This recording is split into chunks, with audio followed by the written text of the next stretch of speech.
Welcome, Children of the Corn, to another podcast. I'm not sure if we even released the last... Yeah, we did release the last podcast yet. And we're still waiting on Lazy Boggler to send over the Bro Days podcast from... I forget who we recorded, but he was at one of the Bro Days. So that's going to be going. And then... Oh, wait, what's the date? September 9th. The 9th. Oh, fuck. Isn't there a Bro Days coming up? I completely forgot. Let me check here. Yeah, that Bro Day's Harpo's. It's his second Bro Day on September. Yeah, I hope Harpo reminds everybody because I already forgot. That's how much I care about his Bro Day. Oh, is that on the 19th? Harpo's Bro Day is so not memorable that I completely forgot, but now I just remembered. No, actually, it's not because of that, too. I also have a bunch of other... Mine says September 19th, my invitation for Harpo's latest Bro Day. Yeah. Well, let's see. I got 9/16 for... Friday 9/16 for High School 101's Brofest. Oh, I got Harpo's Bro Day for September 19th. That's all I got anyway. I'm going to check here on his invite. I think I posted his invite. I'm a superhero wearing bunny ears. I want to go to Harpo's Bro Day, Electric Boogaloo 2. Only villains are invited. Be a bro, be a hero. Wait, only villains aren't invited. Be a bro, be a hero. September 19th. Okay, so he's adjusted his Bro Day. He sent his Bro Day invite out 2 years early, so people can completely forget it. Okay, so I'm going to say, Harpo, you might want to remind people as your Bro Day approaches because everyone will probably forget about it. Dude, is a plane taking off? Who's taking off? Who doesn't have a shut window? Hello, what is going on? Hey, it's 4:20 over here in the morning. It's like quiet over here. Hello? Do you have like a fan going off in the back? There's something by there causing interference. Really? Okay, hey, wait. Hang up, Pillow Fort, and then call me right back, and we'll see if it's your connection. Yeah, it's quiet now. Just a moment. How do you hang up on this thing? Just push the little red thing button. It'll close off and call me back. Okay, sure. Hello, everybody. Hey, can you hear me better now? It's like crystal clear right now. Yeah. It's Mr. Airport, Airplane, Waterfall, and Nuclear Missile Testing Silo. Here we go. Oh, here it comes back. Hello? All right. Hello. Ow, maybe. No, it's back. It's his microphone. His microphone is so fucking terrible. Every time he talks, it's like, Bzz. Can you hear okay? Like, I can hear you. Dude, is your microphone like close to anything? Yeah, are you by Like a power fan supply? or, like... if you have a speaker, turn it off as well. Like, use headphones. Oh, do you say if you have a speaker, turn it off? You got headphones? Yeah, turn off your No, I'm speaker just so you using can't hear headphones. us. Yeah, if you have some kind of speakers on for music or something, turn them off as well because the mic can have distortions on that. Alright, I'll be back in just a second. He's scratching it up. Ah! Oh, man. Sounds like NWA intro. Now clearing the airport for DC 747, bound for Washington. Clear for takeoff. You are clear. Over. Roger that. All in, set up. I got a vector heading of 27 Victor 779er. Over. Hey, what's this Freddy? This is Top Gun. How's it coming over there, Pillow Fort? Huh? How's it coming over there, Pillow Fort? Dude, it's quiet here. It's 4:30 in the morning. No, I mean with your mic adjustment. Did you adjust anything? Oh, I just kind of all the electronic interference around me, like all the radios and stuff like that.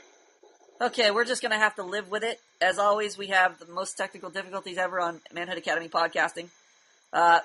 Pillow Fort, have you been on before? Your voice sounds vaguely familiar. Oh, yeah, I was on, Jesus, when was it? Ages ago. Yeah, I kind of remember the British accent.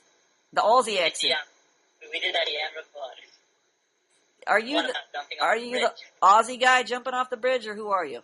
No, you just said it was so bad you wanted to jump off a bridge. Yeah, all your reports. But who are you? Are you the Aussie guy, or are you the hello, governor? Are you the Scottish guy, the English guy?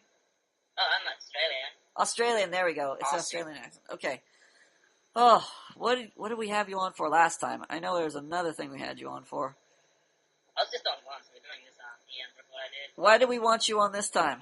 Did you turn in another terrible EM report? I just threw a little tantrum on my EM post, and you told me to come on podcast. Let's see your tantrum. How's your tantrum going? What page is your tantrum on? I want to read it. Let me just see. Should be in my expectations section. Let's go to Oh, EM. there it is. There it is. I see it. EM in high school wants to jump on here. Okay, let's see here. Pillow fort. Boop. Okay. Let's see. Alright. We can just get this guy in here. Just PM. Just call me in Skype. Yo, Pillowfort, which one is your tantrum one? Is it the first one at the top, the second one at the top? It's on page 5, first one at the top. Page 5, first one at the top. Oh, here we Yep. go. Oh, and we just added High School 101. Welcome, Hey, sir. Hello. So we're looking at Pillow's EM topic. Page 5, First one at the top. first one at the top. There's- Okay, read it out loud. Who, me? Yeah, you. Who, me? Who, me? Yes, You are Mr. Indefinite Guy. You are Mr. Timid Guy. I want you to Right. read this out loud like you just grew up in Manhood Academy. Alright, here it goes. I don't know what to do about this. This whole experience has ruined my week because I can't get it off my mind. Okay, start over. Start over. You're not reading a high school play. You're in Sparta. They want me to, like, say it like I mean it. I want you to read it like you're in Sparta. Sparta? Oh, yeah. Hey, I just can't talk too loud because it's in the morning over here, but, okay. Okay, well, talk to your legal limit over there before the police come. Okay, 40 decibels. Okay. I don't know what to do about it. Okay, start over. It's fucking terrible. Look it. It's better if you read each word versus try to get through the sentence. There's a huge difference. Alright. I want you to express the thought, not get through the thought. Do you understand the difference between expressing a thought and trying to get through a thought? Not really, what is it? Okay.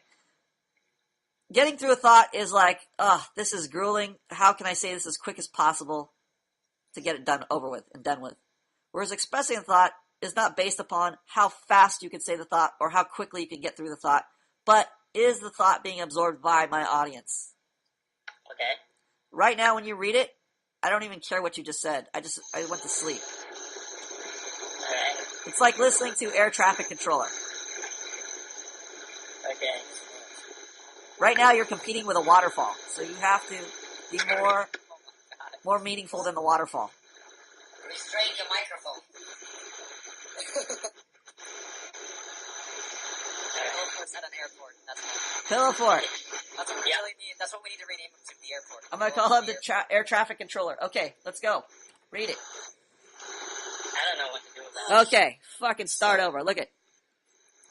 I don't know. I'm going to be you, and I want you to be me. Okay? I want you to correct me just like I corrected you, alright? I want you to say the exact same thing. I don't know what to do about this. I don't know, it sounds kind of weak. You do a terrible impression of Professor Plum. Okay, Oh, sorry, I meant to be you. This sounds kind of weak. You want to do this again? I don't say kinda, because I'm not questioning whether it's weak or not. I pretty much already know it's weak or not, so I would drop the kinda out of there. Well, it sounds weak, Pillow. You should do this again. Yeah.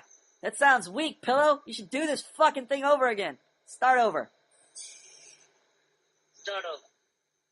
Yes. Okay. I don't know what to do about this. Speak up. I can't hear you. I don't know what to do about this. That's better, but emphasize your thoughts more. Okay. I don't know what to do about this. That's great. That sounds a little more aggressive. Alright, how about you fucking do that? Now it's your turn. We switch roles. Now you're Pillow Fort. Here we go. Go ahead. I don't know what to do. That's about fucking terrible. Start over. Go ahead. I Okay. don't know what. Don't say anymore. Just say the sentence. Go ahead. I don't know what to do about this. No, start over. You sound like Mr. Rogers. You sound like you're reading a lullaby. You're in Sparta. Sparta. This is Sparta. Read it. That needs to be a new wall in Manhood. Read it. I don't know what to do about No, it. it's fucking terrible. Read it. Read it again. I don't know what to do about this. I don't know what to do about this. You ever heard the, you can't, yeah. Have you ever heard of the zombies in, what is that movie? Light of the Living Dead? Or, what's the other one? The remake where they're in the mall fighting the zombies? 28 weeks later. Day of the Dead or something like that, where they're fighting zombies off in the mall? What did the zombies sound like? Monotone voice. I don't know. No. They don't make any sounds, they just scream. Yeah. Okay? Yeah. You sound like a zombie, but minus the screaming. You sound like an air traffic controller. You gotta talk over the planes. Come on, talk over the planes. Read it again. I don't know what to do about this. Oh, that was actually better. Oh, great. Okay, try it one more time. I don't know what to do about this. Wow, well, okay, it sounded like a sentence. Keep going. Keep going? Yeah.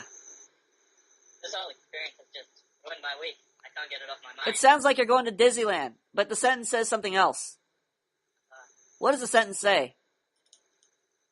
Had a bad week. Yeah, but it sounds like you're going to Disneyland. You just sound like, I'm going to Disneyland. I can't wait to get there. It's going to be fun. It's difficult because I wrote this like 2 weeks ago and can't relate to it anymore. Read the fucking sentence. Get into the sentence. This whole experience has just ruined my week because I can't get it off my mind. Read it again, but cry. I want to hear you cry. I want to hear your tears. Get your fucking tears out. These guys are laughing at you. You're on stage. You just made like a stupid speech, and now the Manhood Academy students are all laughing at you. I want to hear you crying like a little girl. Read it. This whole experience has just ruined my week because I can't get it off my mind. Yeah, I want to hear your pain. Okay, read it. Much better. Read it again? No, read the next one. It hurts me deeply because I'm Australian man. Yet never in my life have I dated. Okay, less tears because it's a little mumbly. I can't hear you. Less tears, more emotional hurt. Read it again.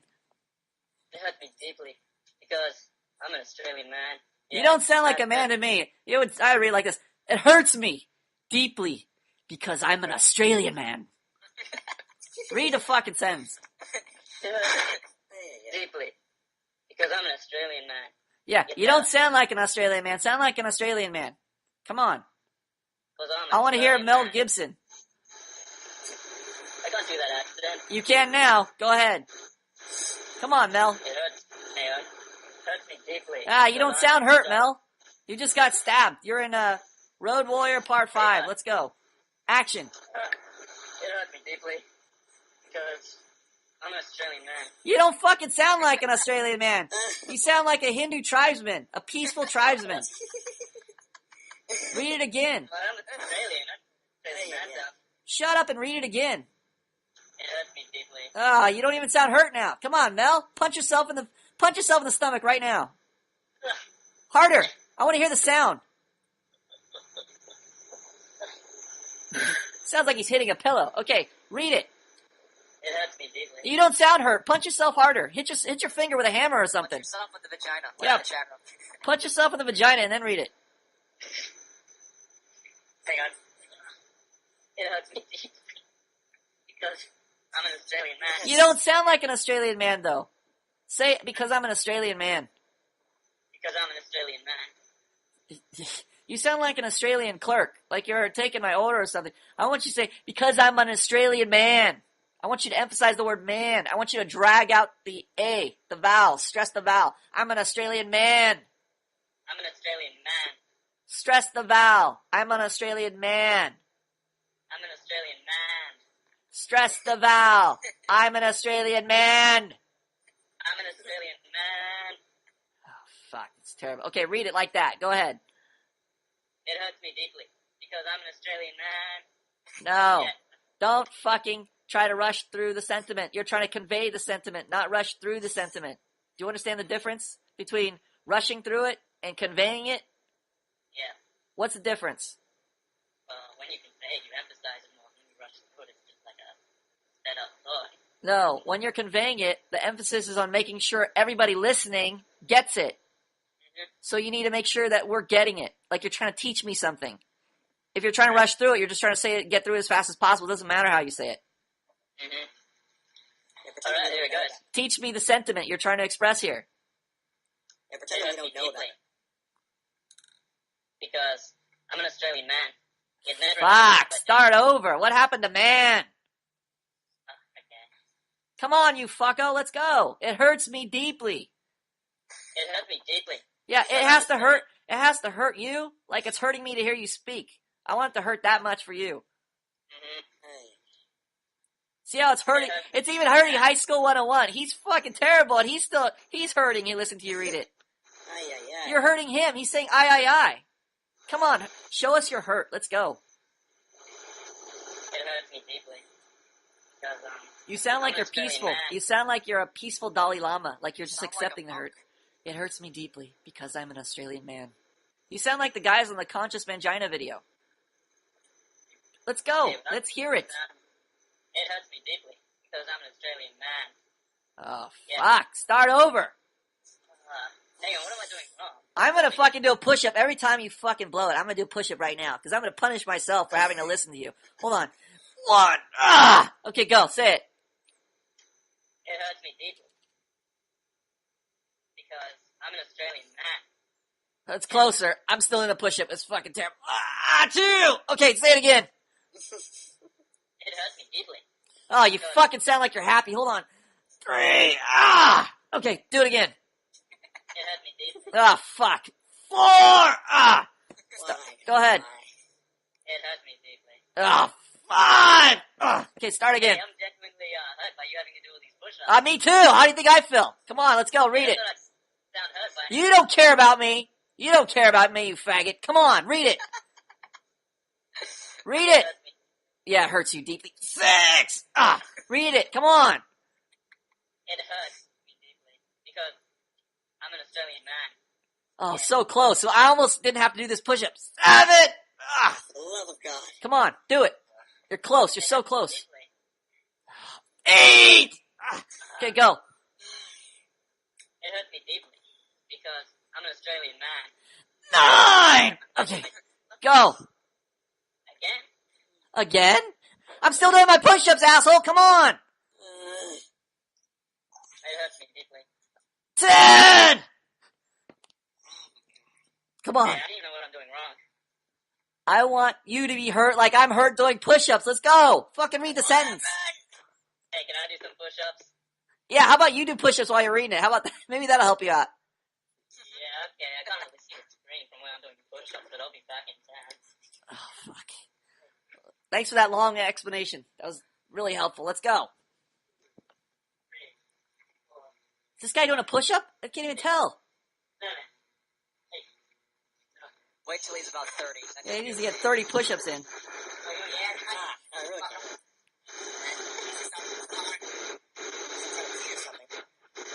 This could go down in history as one of the most violent podcasts at Manhood Academy. Pillow fort. Grab the mic. It sounds like you're strangling yourself with a microphone cord. Grab it. Oh, God, it's giving me a headache. I'm done. All right. Let's go. It hurts me deeply because I'm an Australian man. Yet never in my life have I made it or had anything significant to do with an Australian woman. I've never played a consistent or significant part in my life, ever. Ever. I don't know why. Yeah, I like it. Nothing I do or say is ever good enough for these high maintenance bitches. Yeah, especially for Plum. Read that again. Nothing I ever do or say is ever good enough for these high maintenance bitches. Yeah, you don't sound like they're bitches yet. Read it again. Nothing I do or say is ever good enough for these high maintenance bitches. Read it again. What's an emphasis on the word bitches? What'd you say? What's an emphasis on the word bitches? Like, Don't good just enough for these rush high to maintenance get to the word bitches. Watch High School 101 read it. Read this High School 101. And I don't know why. Nothing I do or say is ever good enough for these high maintenance bitches. Look it. I can tell that High School 101 doesn't like high maintenance bitches. God damn it. I want to know that you don't like high maintenance bitches. Okay? Nothing I do or say is ever good enough for these high maintenance bitches. Yeah, they don't sound like bitches. DBP, read that sentence. And I don't know why. Nothing I do or say is ever good enough for these high maintenance bitches. Read that shit. Pillow fort, let's go. Nothing I do or say is ever good enough for these high maintenance bitches. Sweet. Close enough. Let's go. Wait, hold on. Is Principal Leotard awake? Yeah, definitely. What's your assessment so far of Pillafort's Shakespearean monologue skills? He needs to convey the emotion, so as he's reading it, he needs to feel that same emotion. He needs to be in the moment as he's delivering the words. That's when they actually have meaning. Yes. Well, the thing is, why I'm making him do push-ups or just trying to frustrate him is because the easiest emotion to get to is anger. So if you're more frustrated, you're at least going to express some sentiment, some emotion will come across in your reading, rather than this monotone voice, which is basically masking what you want to say. That seems like a good strategy. I like how he's conveying, he's at the airport. Yeah, all you're conveying right now is that you're at the airport. The airport is doing more work than you are at this point. Oh, I'm gonna have to do like 100 push-ups by the time I'm done reading this. Yeah, maybe before you should talk to anybody, you should just do push-ups. Hey, I'm gonna have to know the sweating for this set. What? Hey, Pillowfort. Do you have a separate microphone or do you have a built-in microphone? I just got this set. No, it's like the one that goes around your head. Like it's going. Yeah, you might have The old microphone you had that didn't suck dick. You might have to get a new microphone because it's almost near impossible to do a podcast with all this static on here. Oh, sorry. Check the part. Is it plugged in all the way? Just to make sure. Pull it out and plug it back in real quick. Yeah. Did you pull it out? Yeah. There's no break in the sound. Pull it out and plug it back in. I can still hear this guy. It's a built-in. There's a built-in thing going. Yeah. I'm pressing the bell and you don't even care. All right. The airport's quieted down anyway. Keep going. While the airport's quiet, quick. I got into fist fights in high school with people who showed me unprovoked hostility and aggression because it just deeply angered me with such a vicious rage. Yeah. See how there's that rage underneath the surface, but you can't tell. If I was listening to you on the phone, I would think you were like Walter Mitty. But you're getting in fist fights. Is this how you talk to people before a fist fight? Hey, bro, we're getting into a fist fight right now. Are you ready to fight? Okay, let's fight. All right, the fist fight is over. I am raging mad. Is that how you sound before and after a fist fight? No. You guys sound like you're about to fight them. Mm-hmm. Pretend you're at the fist fight, dude. Like he just talks shit about your mom, and you're about to like punch him in the face, man. That sort of thing. Pretend Right. they're trying to steal your mic and you just want to smash their face. Like you wish I you got could a play a fist baseball fight. bat, but you don't have that, so your fist is the next best thing. Yeah. Pretend you're at the airport and you're about to miss your flight. Go. I got into fist fights in high school with people who showed me unprovoked hostility and aggression because it just deeply angered me with like such a vicious rage that someone would treat me that way for absolutely no reason. Vicious rage. You sound like the Incredible Hulk. He was a kid. Yeah, what? You sound like Bruce Banner, but before he becomes the Incredible Hulk. You're like more of a quiet rage. Not Yeah. like a vicious all out. Yeah, fucking Hulk up. Go when Okay. when you get to vicious rage, when you see those two words approaching, fucking Hulk up like you're changing. Okay, go for it. I got into fist fights in high school with people who showed me unprovoked hostility and aggression because it just deeply angered me with a vicious rage that someone would treat me that way for absolutely no reason. Okay, don't even read the sentence now. Just tell me the sentiment. You know the sentiment, right? You wrote it, so just tell it to me. Don't look at the page. Don't even use those words. Just tell me what your exactly that sentiment again. So, just want to describe it to you. Just paraphrase it. In high school. In high school, Yeah? I got into like Oh, that's sorry. Okay, sorry. Start over. Go ahead. when I was in high school, I used to get fights with people like on football team and stuff who were just like assholes to me for no reason. I can hardly hear you. Did you go like 10 miles away from your microphone? I just why I think. Anyway, you want me to say that again? Yeah, say it again. Yes. Paraphrase? Alright. During high school, I got into like fights with people like football players who were just like Okay, get rid of all the likes. Don't say like. Just tell me the sentiment again. But don't say like. Alright. I got into fist fights in high school with people on the football team because they were complete assholes and dickheads to me for absolutely no reason. And talk about your rage. What happened to the vicious rage? And you're hulking up. Okay, you want me to mention that part? Yes. Show us the rage. I got into fist fights with people in high school, people on the football team who were just complete assholes and dickheads to me And because it was for absolutely no reason, it just filled me with this vicious rage. I just hated them. Oh, fuck. The airport just started up right when you got into rage mode. It's like airport toilet now. Like Okay. This report is so taxing. Is there is there any reason why we're reading this report? I don't know, you just told me to come and podcast with you after I wrote this. I thought there was a reason we were reading this thing. You're telling me we're just You're doing, the one leading this. we're just doing Shakespearean acting lessons for no reason? I thought there was a point to all this. We've been here for over 30 minutes. Huh? Principal Leotard, Yo, what's up? I am waiting on this report to move on, and Phil Ford had a question you wanted to ask, and you wanted to clarify some things, so you had to read his report. That's where we got stuck. That's my assessment of the situation. I like your assessment of the situation. It's very humorous to me. I've been depressed over the past and blah, blah, blah. Anger's turned inwards. You're a serial killer. Why the hell should I put in the effort, these women? Yeah. Okay. So there's basically seething serial killer frustration underneath that is being poorly expressed. Okay. Moving on. Let's just go to podcast notes here and see if we can work through this stuff. Okay, report cards. It's time to go through report cards for all the Academy students. Report cards. So we're going down here. I'm going to go straight to Administration Control Panel. Type in my secret password. Go to... Everybody's getting report cards today. Ah. Yours already says F for fucking terrible, Pillowfort. Hold on. Let me see here. Users and groups.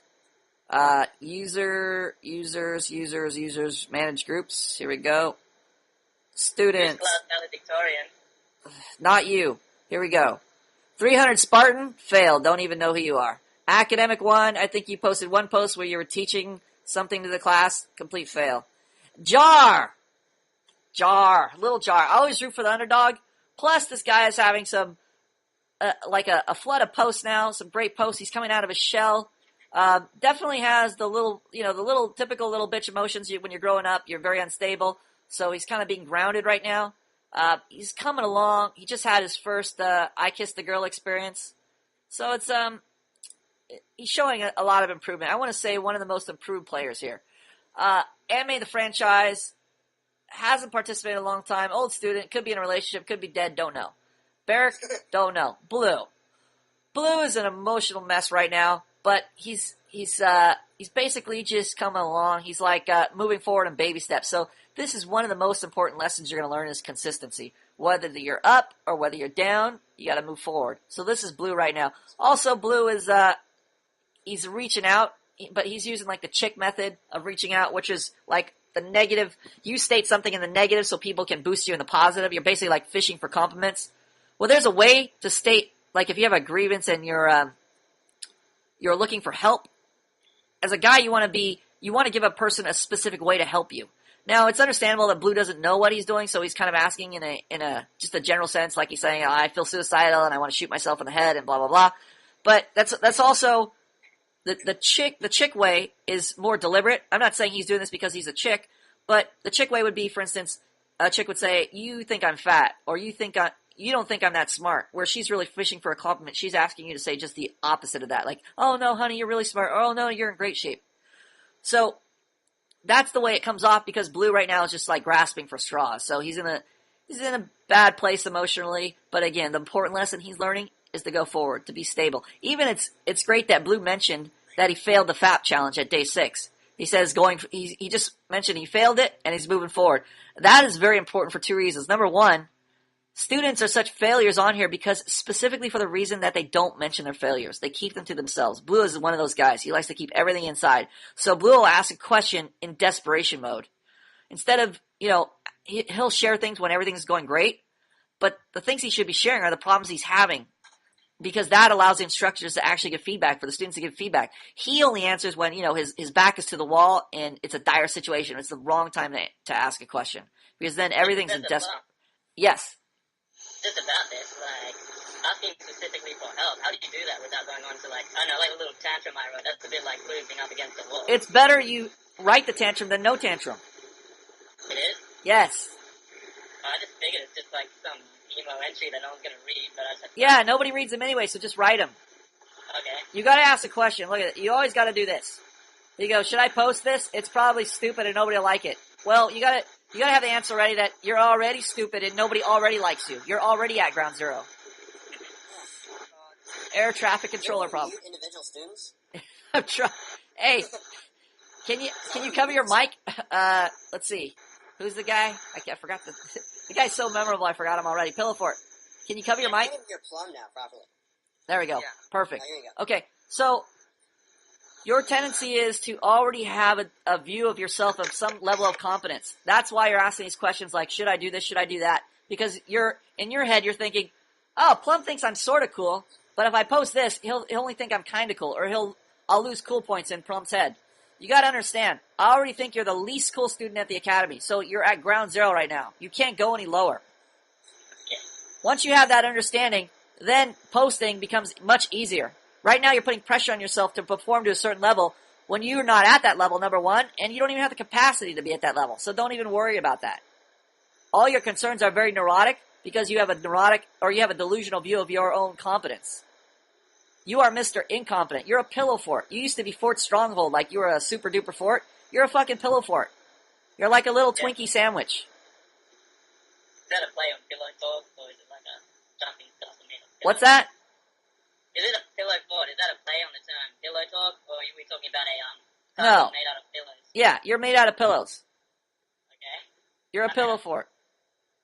You're not Fort Stronghold. Like Fort Stronghold seems to me like some high fortress. I'm going to expend like at least 100 men, charging to take over the fort. Pillow fort, I just give it a nice little kick and the whole fort falls over. Exactly. I get you. So right now you're a pillow fort. Nobody cares what you say. Nobody cares what you do. So you can't really fuck up right now. You're already a fuck up. All right. So the reason why you're going to hide things from the academy is because you're going to believe you're not a fuck up. That's why Blue hides things. He thinks he's not a fuck up. The more he understands he's a fuck up, the easier it is for him to post. The easier it is for him to go forward. There's only pressure on the people that aren't fuck ups, because then they become leaders. Then they feel more pressure to lead. You feel pressure because you're thinking of yourself as a leader. You're a fuck up. You're a pillow fort. Hello? Hello, pillow fort? Yes. Okay. Concrete 80. What's your grade for Concrete 80, Principal Leotard? Well, Hold on. Time out. Pillow fort. Pillow fort. Louder. Like a hurricane. Yeah. Hey, Hurricane Pillow Fort, you're going to have to hear this podcast secondhand because your microphone is insane. So All right. I'm going to hang up on you. We're going to finish the report cards, and then you're going to hear this podcast when it's posted. Okay, sure. Thank you, sir, for joining us. Don't worry Thank about you, guys. Don't worry about High School 101's theatrics. He's just as equally annoying. Well, I'll catch you later, gentlemen. Thank you, sir, for joining us. Goodbye. Yeah. All right. Oh, peace and quiet. Sweet. Okay. Let's see. Principal Leotard, what's your opinion on High School 80? Concrete 80. Concrete. High School 80. Concrete 80. Well, I haven't read that many posts since he allegedly maybe got caught for plagiarizing. So Not allegedly, he did. Okay, so as long as that is true, then I think that takes some points off. But I do have to. So you're calling him a lying asshole is what you're basically trying to say. Yeah, but I think he owned up to his mistake now, and he's doing better. So you're calling him a lying asshole who owned up to his mistake. Yeah, and now he's on this track to not becoming a lying asshole anymore, which is So you're saying he's a reformed lying asshole and now a legitimate bro. Yep. I would say that too. I'd say he's shown a lot of growth in that he's standing up for himself, which is one of the main tenets of Manhood Academy is to learn to get your balls back. Number two, and the other thing he has to add to that is like most students here, they're not creating a positive incentive for people to interact with them. Once you are able to create that positive incentive and not just put a wall between you and the other people and saying, don't cross this line. Here are my boundaries. Here are my expectations. Don't fuck me over. Now is the time to invite people into your house to say, hey, I'm an inviting person. I have boundaries. That's why you respect my authority. You respect what I'm saying, or you respect my expectations. But at the heart of me, I'm a person who is enjoyable to be around. And that is why you want to respect my expectations. That's why you care about my expectations. That's why you want to fear my authority. There is a reason for that. It's because I'm going to help you. I'm going to meet your needs. I'm a person who can meet your needs ultimately. So that's what that concrete needs to emphasize, and most students, I would say, need to emphasize, is that they need to be a person who is going to meet the other person's needs. Right, Principal Leotard? Yes. I had to take some time to have it sink in. Let it But, sink in. there's Let it no sink in. doubt about it. I think sometimes you're kind of looking for attention, or like to say something controversial or crazy, rather than to kind of think about what the person on the other end would be thinking, reading it. Yes. You got to understand, eventually, as you gain more knowledge, as you gain more authority to get your expectations met, that means you need to become Spider-Man. You need to be more responsible with your authority because you can affect people to a greater degree. Like, if you're a guy who says, fuck you, it's my way or the highway, well, that's great for you, and people might start fearing you and might start taking you seriously, but by the same token, if you're a guy who just says, hey, fuck you, you're not doing it my way, well, now you're also what they typically call an asshole. Whereas they see you as selfish. Like, you may be a guy who's cool, but now you're selfish cool. Now you're a guy who is, you're feared, but you're not, there's no love. You're like a terror to them. You're not meeting their needs. You're like an evil dictator. You're an evil dictator. Exactly. There's no respect, just fear. They're just Well, that is respect. They fear you, but there's no love there. There's no reason to love you. You're not meeting anybody's needs. Yes, and eventually they're going to become unhappy with you and try to remove you from that position. Yes. They are basically unhappy for you, so if you fail or you fall down or there's an opportunity to unseat you, they will do that. Yep, exactly. Yep.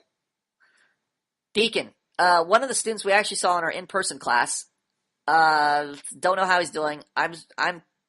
My guess is fail, but again, there's that 1% chance that he's now owning the world. DBP, Death by Porn. Leaps and bounds is definitely a worshiper, has a worshiper tendency, but slowly becoming his own person. You can see it in the development of his posts. Still needs more posting, needs more experience, needs more EM reports for sure. But like most students, he's learning the hard way. So it'll come back to bite him in the ass eventually. But as you can see, his expression is definitely improving. He's also already came in somewhat expressive, so it's kind of misleading in that sense. But he's definitely able to, I would say, express himself more in that he brings more people into his experience, and it's more enjoyable to hang out with him, so to speak. So this is like a bro you would hang out with. This is a guy I would just hang out with. So once you figure out this is a bro you want to hang out with, that translates into girls. Now you just add balls to that. Once you add balls to that mix, a girl's going to be attracted. So right now he's in a position to attract girls, but again, there has to be that leading aspects. There has to be the practical aspects of manhood, like leading the conversation, directing traffic, being able to handle people who are snubbing your expectations or snubbing you. You have to be able to manage that. To say, no, not that, that's wrong, that's bad, that's stupid, you shouldn't be doing that, here's what you should be doing. So directing the social traffic, that's just a matter of experience. And I think you're getting some online experience with that, correct? Yes, sir. Oh! Speaking of which, actually... Speaking of the Boggler. Is Boggler this on? girl was just PMing me actually during the podcast. Is he on? Can he get on here? Bogler? Yeah. Can we throw let me throw a message on him in the chat room here. But yeah, I'm getting plenty of online experience. Boggles. In fact, all my EM reports have been with this one online chick. Yes. Almost all of them, actually. So you're getting some definite online experience, which actually, the only difference between online and offline The mental block. is the mental block between offline and online. It's the same thing. I think it's different. That's all it is. I just think it's different. Yes. Okay, so eventually we'll have the Boggles on, and we'll hear about his adventures in France with his French girl. Okay, next on the list here, next student. Let's see. Who's the next student? Let me go back. Gotta go back in time. Okay. Next on the list is DH Owens. Don't know. Obviously don't care. Dooney. Haven't heard from him in ages. Could be dead. El Dirty Sancho. Could be dead. Don't even know. Filbert. Balls on chin. Very neurotic guy. Closed off guy. Having the typical new student problems. I'm probably everybody thinks I'm cool, but I don't want to lose my cool points, so I can't post. Typical new student problems. Filbert. I already think you're a loser hot dog. I think you're close to the bottom in student output. So you can only go up. That's the good news. You can only go up from there. So keep posting. Keep practicing. FOC, haven't heard from you in ages. Zyger dropped off a mountain. We don't know. It could be one of these failures where You have like high expectations of yourself. Again, a common new student problem when you think you're pro and everybody's eyes are on you, especially because you're posting reports and you're putting pressure on yourself. And then you have a failure, a big failure, small failure, and you think, oh, fuck, I can't post anymore because people are going to think I'm a hypocrite or a loser, etc. So you don't want to lose your cool points. That's what I suspect has happened to the Zyger, but I could be completely wrong. He could just be on vacation. Harpo Darpo. Good news about Harpo is his exclamations have improved dramatically in his posts, and now I like reading every one of his posts, whereas before I was bored of tears from his posts. And now you're using exclamation points. Yeah. A shitload. Harpo has so influenced me that now I've started using ridiculous amounts of exclamation points when I hate more than one.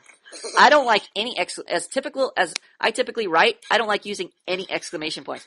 But because Harpo has become so abusive with his exclamation points and he has so inspired me, this is like the first time a loser student has inspired me. I've now adopted his style of communication where I go extra exclamation points and extra smiley faces, extra icons.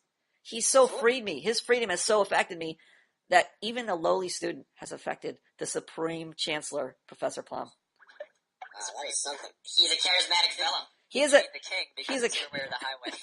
And the funny thing is, his bro day was probably the most terrible bro day ever in existence. So how can such a terrible bro day leader be such an influence on Plum? It's a mind boggler. But again, it's with a practice, with him realizing that he's putting the boundary on himself to say, oh, I think I only want to be this guy when I'm expressing. I want to write the 5-paragraph essay from high school that I learned the format. Right, I'd use the opening sentence that has a subject in it what I'm going to talk about, and then my supporting detailed sentences. Now he's realizing, oh, I can do more with my expression. I can bring people into my expression. I can add balls to my expression. This is a very encouraging sign in Harpo. High School 101. One of the most annoying Indians on the forum, and yet one of the guys who has produced some of the greatest posts on the forum. A typical ironic Indian fellow at the academy. Ironically, I was just talking about, I don't remember who I was talking about this to. A High School 101 is one of those guys who will be annoyed with you, but doesn't realize he's one of the most annoying guys on the forum. Typical, we talked to, who do we talk to? The Boggles, another fellow Indian student, who will be annoyed with other students, but doesn't realize how annoying he is. Again, another major problem is with the incentive giving.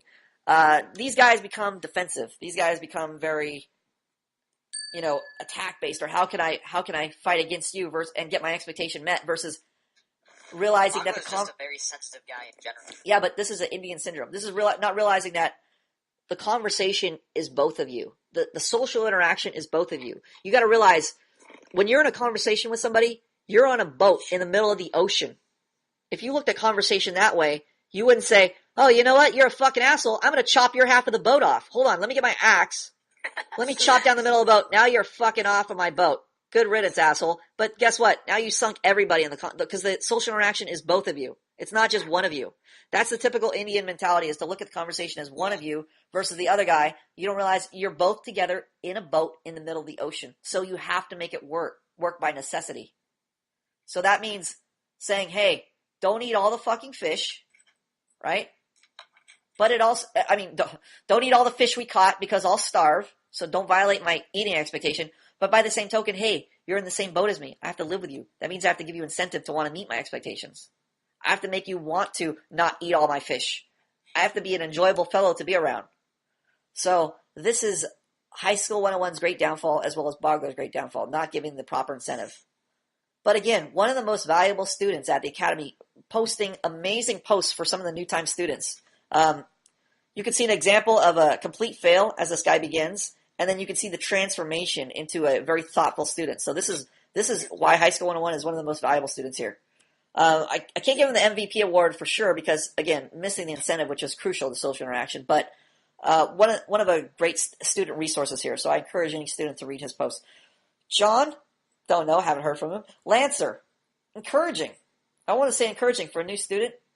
Just joined the academy, already getting involved.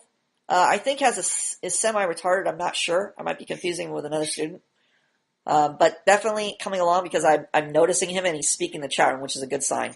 Practicing his expression. Lighter than air. One of the most amazing posters, and that his posts are so disturbing sometimes, and yet so enlightening. He's a very thoughtful fellow and a very disturbingly unique expression. So this guy definitely needs to add balls to his expression. He has a shortage of punishment.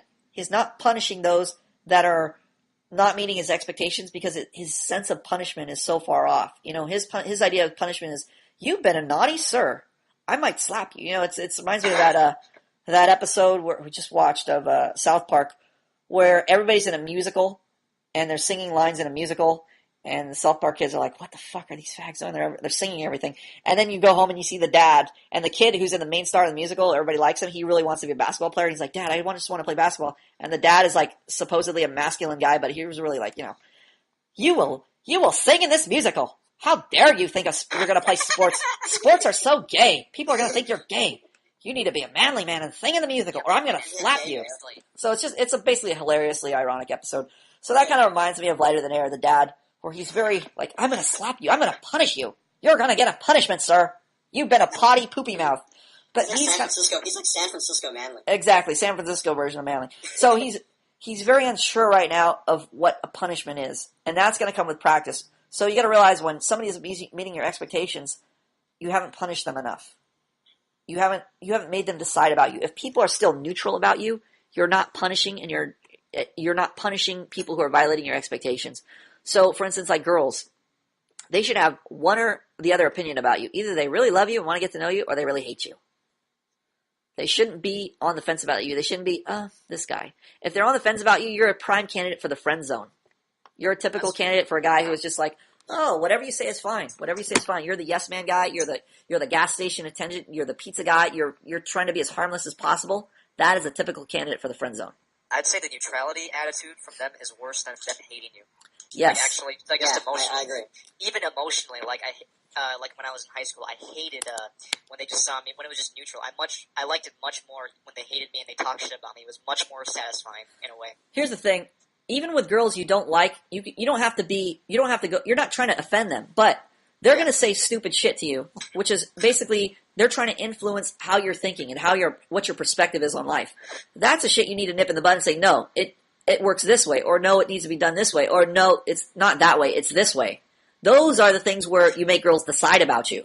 When you're very passive and you just take their opinion like, oh, guys should go out and watch, Sex in the City with their girlfriends to please their girlfriends, and you just kind of nod your head and, oh, okay. You go along with that, then you become the doormat, the best friend, the non-guy. You become a non-man to them. A man makes a girl have a distinct feeling about him. Either you like this man, or you hate this man. One or the other. If this man is just innocuous to me, I don't think of him as a man, I think of him as a friend, you are doing something wrong. Yep. Nobody should have a neutral feeling about you. People do not have a neutral feeling about me, and I don't even need to ask. I know that Principal Leotard has a certain feeling about me, and it's not neutral. Yep. Yep. It is positive, and it is called respect. It's respect. He shows me the respect like I'm a Russian mobster. RESPEC. Oh, Respect. guess what? Bogler's here. Respect. Bogler, message me, Bogler. How do I get the Bogler on here? I hope Bogler isn't really paranoid like the last time we talked to him where he couldn't say anything because he was living at the other girl's family's house. No, I think he's home by now. Bogler. Oh. I hope he's not doing his vow of silence. I hope just one person has to message him instead of like 5 people. Message me or call me on Skype. On Skype. I'll message him. Come on, bro. Come at me, bro. Hold his hand like we always do. Come at me, bro. Come at me, bro. Come at me, bro. I just saw that episode. Come at me, bro. Okay. Oh, there he is. Hello, bro. Hey, what's going on, man? Hey, bro. What's going on? Hey, Naveen, I messaged you asking if there's a podcast. Oh, I was looking at the man in the chat, actually. I was just looking at this. No, I was going to message you on Skype anyway. Oh, okay. He's saying you're an asshole. Why don't you answer his message next time? He's very passive. Naveen's a... Naveen. Well, I kind of expect that. Bogler's a very passive guy. He doesn't like to let people know what his feelings are. But he's trying to say you're a total asshole, and you should have looked at this. Yeah, he is an asshole. Oh, look at Bogler coming out of his shell. All of a sudden, Bogler coming out of his shell. I also expect Naveen to behave in a CD manner many times. Oh, fuck. Bogler's getting aggressive now. Bogler, you need to tone it down. You're a fucking asshole. Bogler, Emotional balls, bro. Bogler, you missed the analogy. I put another analogy on analogies.com. It's when you're in a conversation with High School 101. You guys are in a boat in the ocean together. And every time you try to tell him to do it your way without the incentive, you're like, fuck off. You're chopping a hole in your boat so you can get rid of him. But now both of you are going to sink because you're stuck in a boat together.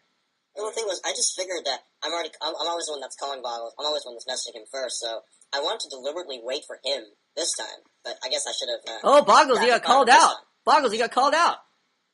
Yeah, see, it's all bullshit. I mean, when... no, it's not all bullshit. You're bullshit. I called you out. I set a trap, Boggles. I just caught you.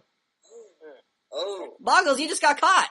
Nah, if I No, I set a trap for you, Boggles. I called out. I said, I baited you, and I wanted to make it seem like High School 101 was the problem. When it was really you're the problem. Alright. I fished you, Boggles. Come on, I'm a professional fisherman. I just baited you, caught you right on the hook. You didn't see that? I don't think this is fucking Boggles. orchestrated, but... Boggles, you got caught. You're the problem. High School 101 is the problem. You're the problem. Yeah, generally I am. No, not generally. Always. 100% of the time. You got caught again. I don't think this whole thing was orchestrated. Hey, it was orchestrated. We caught you yesterday. You got caught again today. You're like a fucking caught Indian. It's like Catch the Boggles today. It's Catch the Boggles. You thought it was his. You were about to call bullshit on High School 101. All you need is a little emotional prodding, and all of a sudden you go chick mode. You should realize every time you're the problem. You should have just basically said, "Hey, I want to join the Skype call. Let me call. Let me contact somebody. Let me get in there." Instead, you throw a tantrum at him like it's his fault. He's just as Indian as you. How is he supposed to know how to do anything right? Yeah, Boggles, next time I want you to call me. Boggles, who's more annoying, you or High School 101? We're both pretty up there. Yeah, I don't know who wins the most annoying Indian award, but there's a special award in the Academy just for you guys. Boggles, we're going through report cards, but I'm so curious to hear about your French girl. Yeah, I mean, if things go well, I might get engaged to her. Oh, this is his chick, bro. He might finger this chick. I don't think you're ready for it at all. Yeah, I don't know. Well, I mean... Just fail in, like, the relationship, but don't go all the way and fail in a marriage, you know. Exactly, because failing a marriage is much more unforgiving than failing. Yeah, just as you become a real man after all those years at Manhood Academy, you'll be able to pick up tons of chicks, but you'll be taken by one. I mean, think about this. You still got a way out, basically. You might be in love with this chick, though. You don't know. Well, Boggles could be head over heels. We're not telling him not to do it. We're just cautioning him, that's all. I mean, from all the girls I've seen, she really likes me. I mean, it's irrelevant whether Boggles. You're asking the most retarded question of all. Out of all the girls, she's the one that likes me. That is a recipe for a failure marriage. Yeah. What does it have to? Out of all the girls, she's the one that likes me. What does that say to you, Principal Leotard?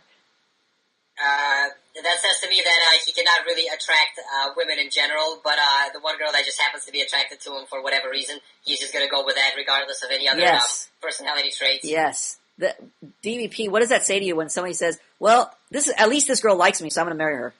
It's destined to fuck up because she might attraction can start for various reasons, but if the primal reason isn't there, it's going to fuck up. It's just going to. It might last. What's the first question he should be asking if he's going to even marry this? If he's even close to marrying this girl, what would be the first question? Do I like her? Yes. Do I like her? Why would you? Why would it be? She likes me. What is it? How is it even fucking relevant to anything? The only relevant question is, do I like her? Well, I like her because she's affectionate. I mean, dude, you're not even talking most of the time. I don't care about the reasons why you like her. You should have a definite sense to yourself that this is a girl I like, that I want. If you're thinking about, well, I like her because she cooks, and I like her because of this, and I like her because of that, the relationship's gonna fail. Okay. I mean, I think she's pretty cute. I don't know. That's the reason I even spoke to her for a month. Yes. With other girls. If you have a sense where you like this girl, I like this girl. And it's not because they're cooking, because of this, because of that. There's a shot. But if it's just, she's the only girl that likes me, that's the worst reason of all. And number two, I like her because she cooks, or she cleans, or she's nice. Girl who would like me. I mean, I spoke to other girls. Fuck. You're still talking about other girls. Like, this is a comparison. Once again. Yeah. I don't know which is worse. High School 101 being exasperated, which is fucking annoying as hell, or Bogler talking about comparing this chick to other chicks. Like, that even matters. Well, you should be like, do I like this girl? Ultimately, not do I like this girl in comparison to this girl. Well, I mean, I like her, but then when I'm walking around, I see other chicks. I'm like, oh, this chick still looks hot. I mean, I think that's always going to be there. I don't know how to. Well, again, it seems to me like there isn't a solid foundation for this relationship. So, that's why I would say if you want to get in a relationship with this girl and start something off, that's fine. But if you're like, hey, I want to get engaged to this girl, you're fucking insanity. You're insanity wolf, and that's my final advice to you on that.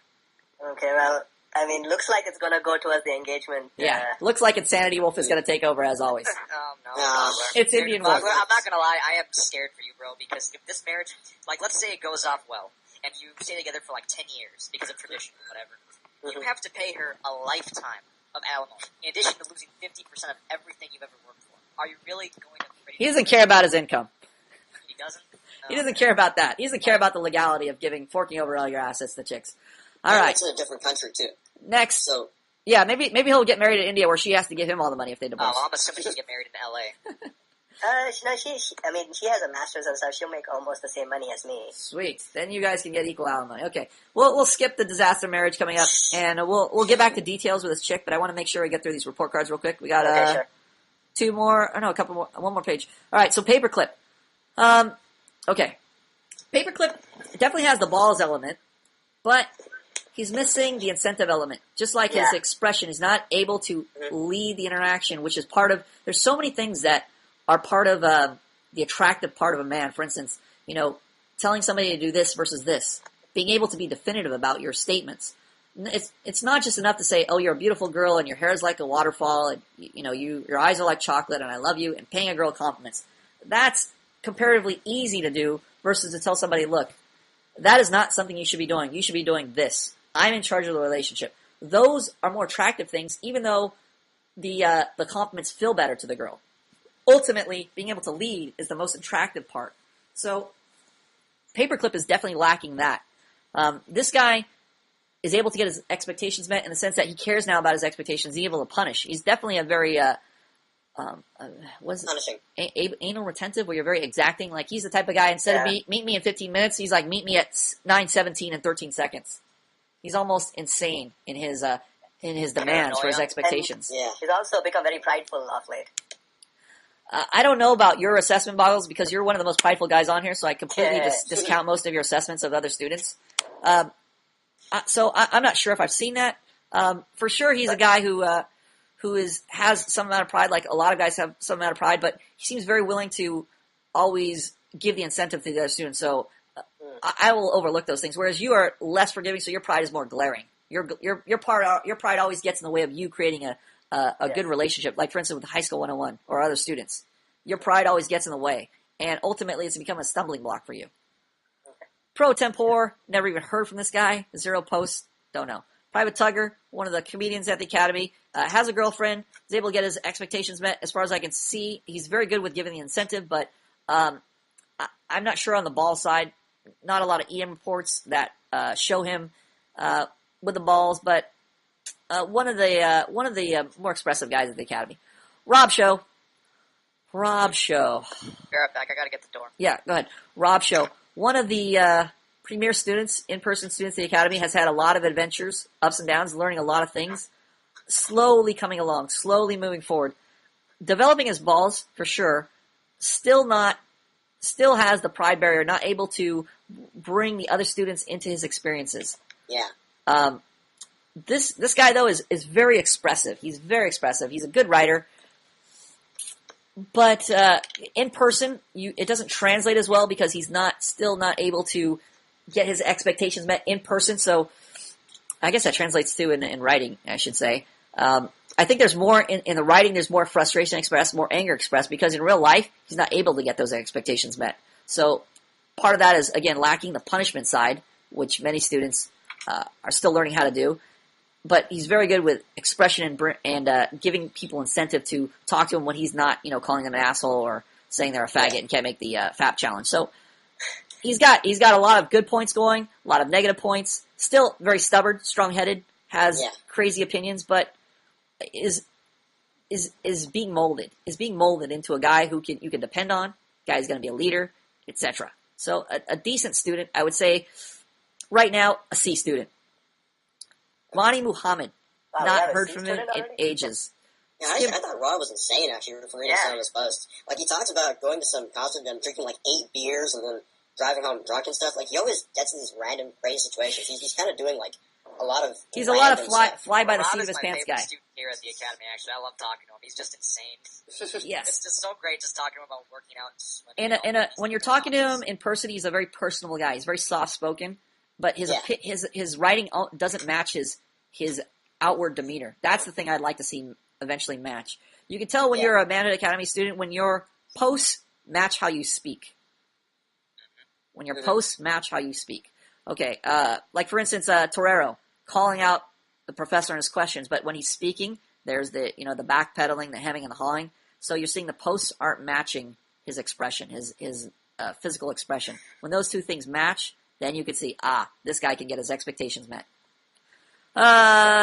Scimitar, one-time in-person student, never showed up again.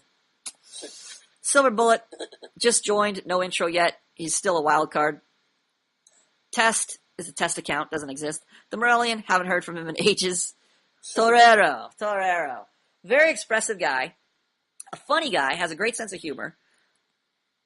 Learning how to get his expectations met. Still a guy who is justifying himself versus punishing. This is a difficult thing for all students to learn, and one of the crux of the heart of the problems that you guys are experiencing is punishing to get your expectations met. So, Torero, that's your Achilles heel right now, which is, I should say, it's a lot of students' Achilles heel. It's not really like a super duper weakness. It's just part of the growing process you're experiencing right now is learning how to punish those that aren't meeting your expectations. Also, like other students, you're learning how to express yourself, learning how to express your expectations. You're a guy who likes to play poker. You like to be the cool guy. You like to be the bro guy. This is not going to work. You need to learn how to bring people into your experience, which means dropping the bro part. The reason why guys develop the cool bro part side is because they can't get their expectations met. They don't know how to punish. So it's kind of to mask the problem. They develop the bro personality. So you have the bro personality right now. You got to drop the bro personality and bring people in past that wall. But once they're in past that wall, then you need to manage your expectations. You need to get them to meet your expectations. So once people come past that wall and they hurt you emotionally or something, or they're not meeting your expectations, that's when you need to punish. That allows you to bring those people past that wall.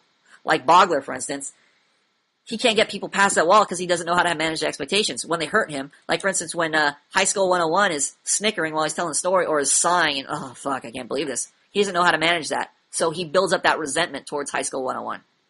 So even though High School 101 is doing something totally fucking annoying, on the other hand, it's still Bogler's fault 100% because he's not managing his expectations. He's just being a passive guy. For instance, you could tell when he first got on the call, he's doing the two-face thing. On one hand, he's really pissed off. He's really saying, High School 101, you're an asshole. When I message you, I want you to message me back. Instead, he prefaces it as some kind of like a passive, like a question like it doesn't matter. Like, hey, High School 101, I messaged you. That's really not what he meant to say. But because he's such a passive fag, he doesn't know how to get his expectations met. So right now, people don't care about his expectations because he's so brutal in enforcing them. They just discount him altogether. So there's that problem. But then there's also the problem of, again, not providing the incentive. When Bogler is on his game and he knows what he's doing, when he's on his, let's just leave it at that. When he's on his game, he's a very enjoyable person to hang out with. Bogler is a guy who you would hang out with. He's very expressive, brings you into his experience. He's an enjoyable person to talk to, would make a great friend. But that is also coupled to lousy expectation management skills. So ultimately, you're like, fuck this guy. He may be great to hang out with this day, but then the next day, fuck, too annoying. Yeah, it's like a roller coaster ride with Bogler. Yes, it is a roller coaster. Definitely, he's a mind boggler. Yeah, it's like the Indian bipolar disorder, basically. Like, either he's so brutal with enforcing expectations that he doesn't give you the incentive and you just want him to go away, or he's such a pussy that you don't really even have any reason to care about them at all. He's just giving you a lot of pleasure, but he's not really restricting you at all. It's just that's not an or. That's almost like a bad on both sides. That's not what I'm talking about. This guy is definitely a guy who can be enjoyable and bring you into his experience where you want to hang out with him. Yeah, definitely. I think he's enjoyable when he feels like it. That's what I think. Yes. Got to get away from just he's just too arbitrary, and he has such intense emotions, and there's nothing wrong with that as long as you keep it under control. Yes, I think there's two sides where he's just very passive. He doesn't know how to lead the interaction for sure.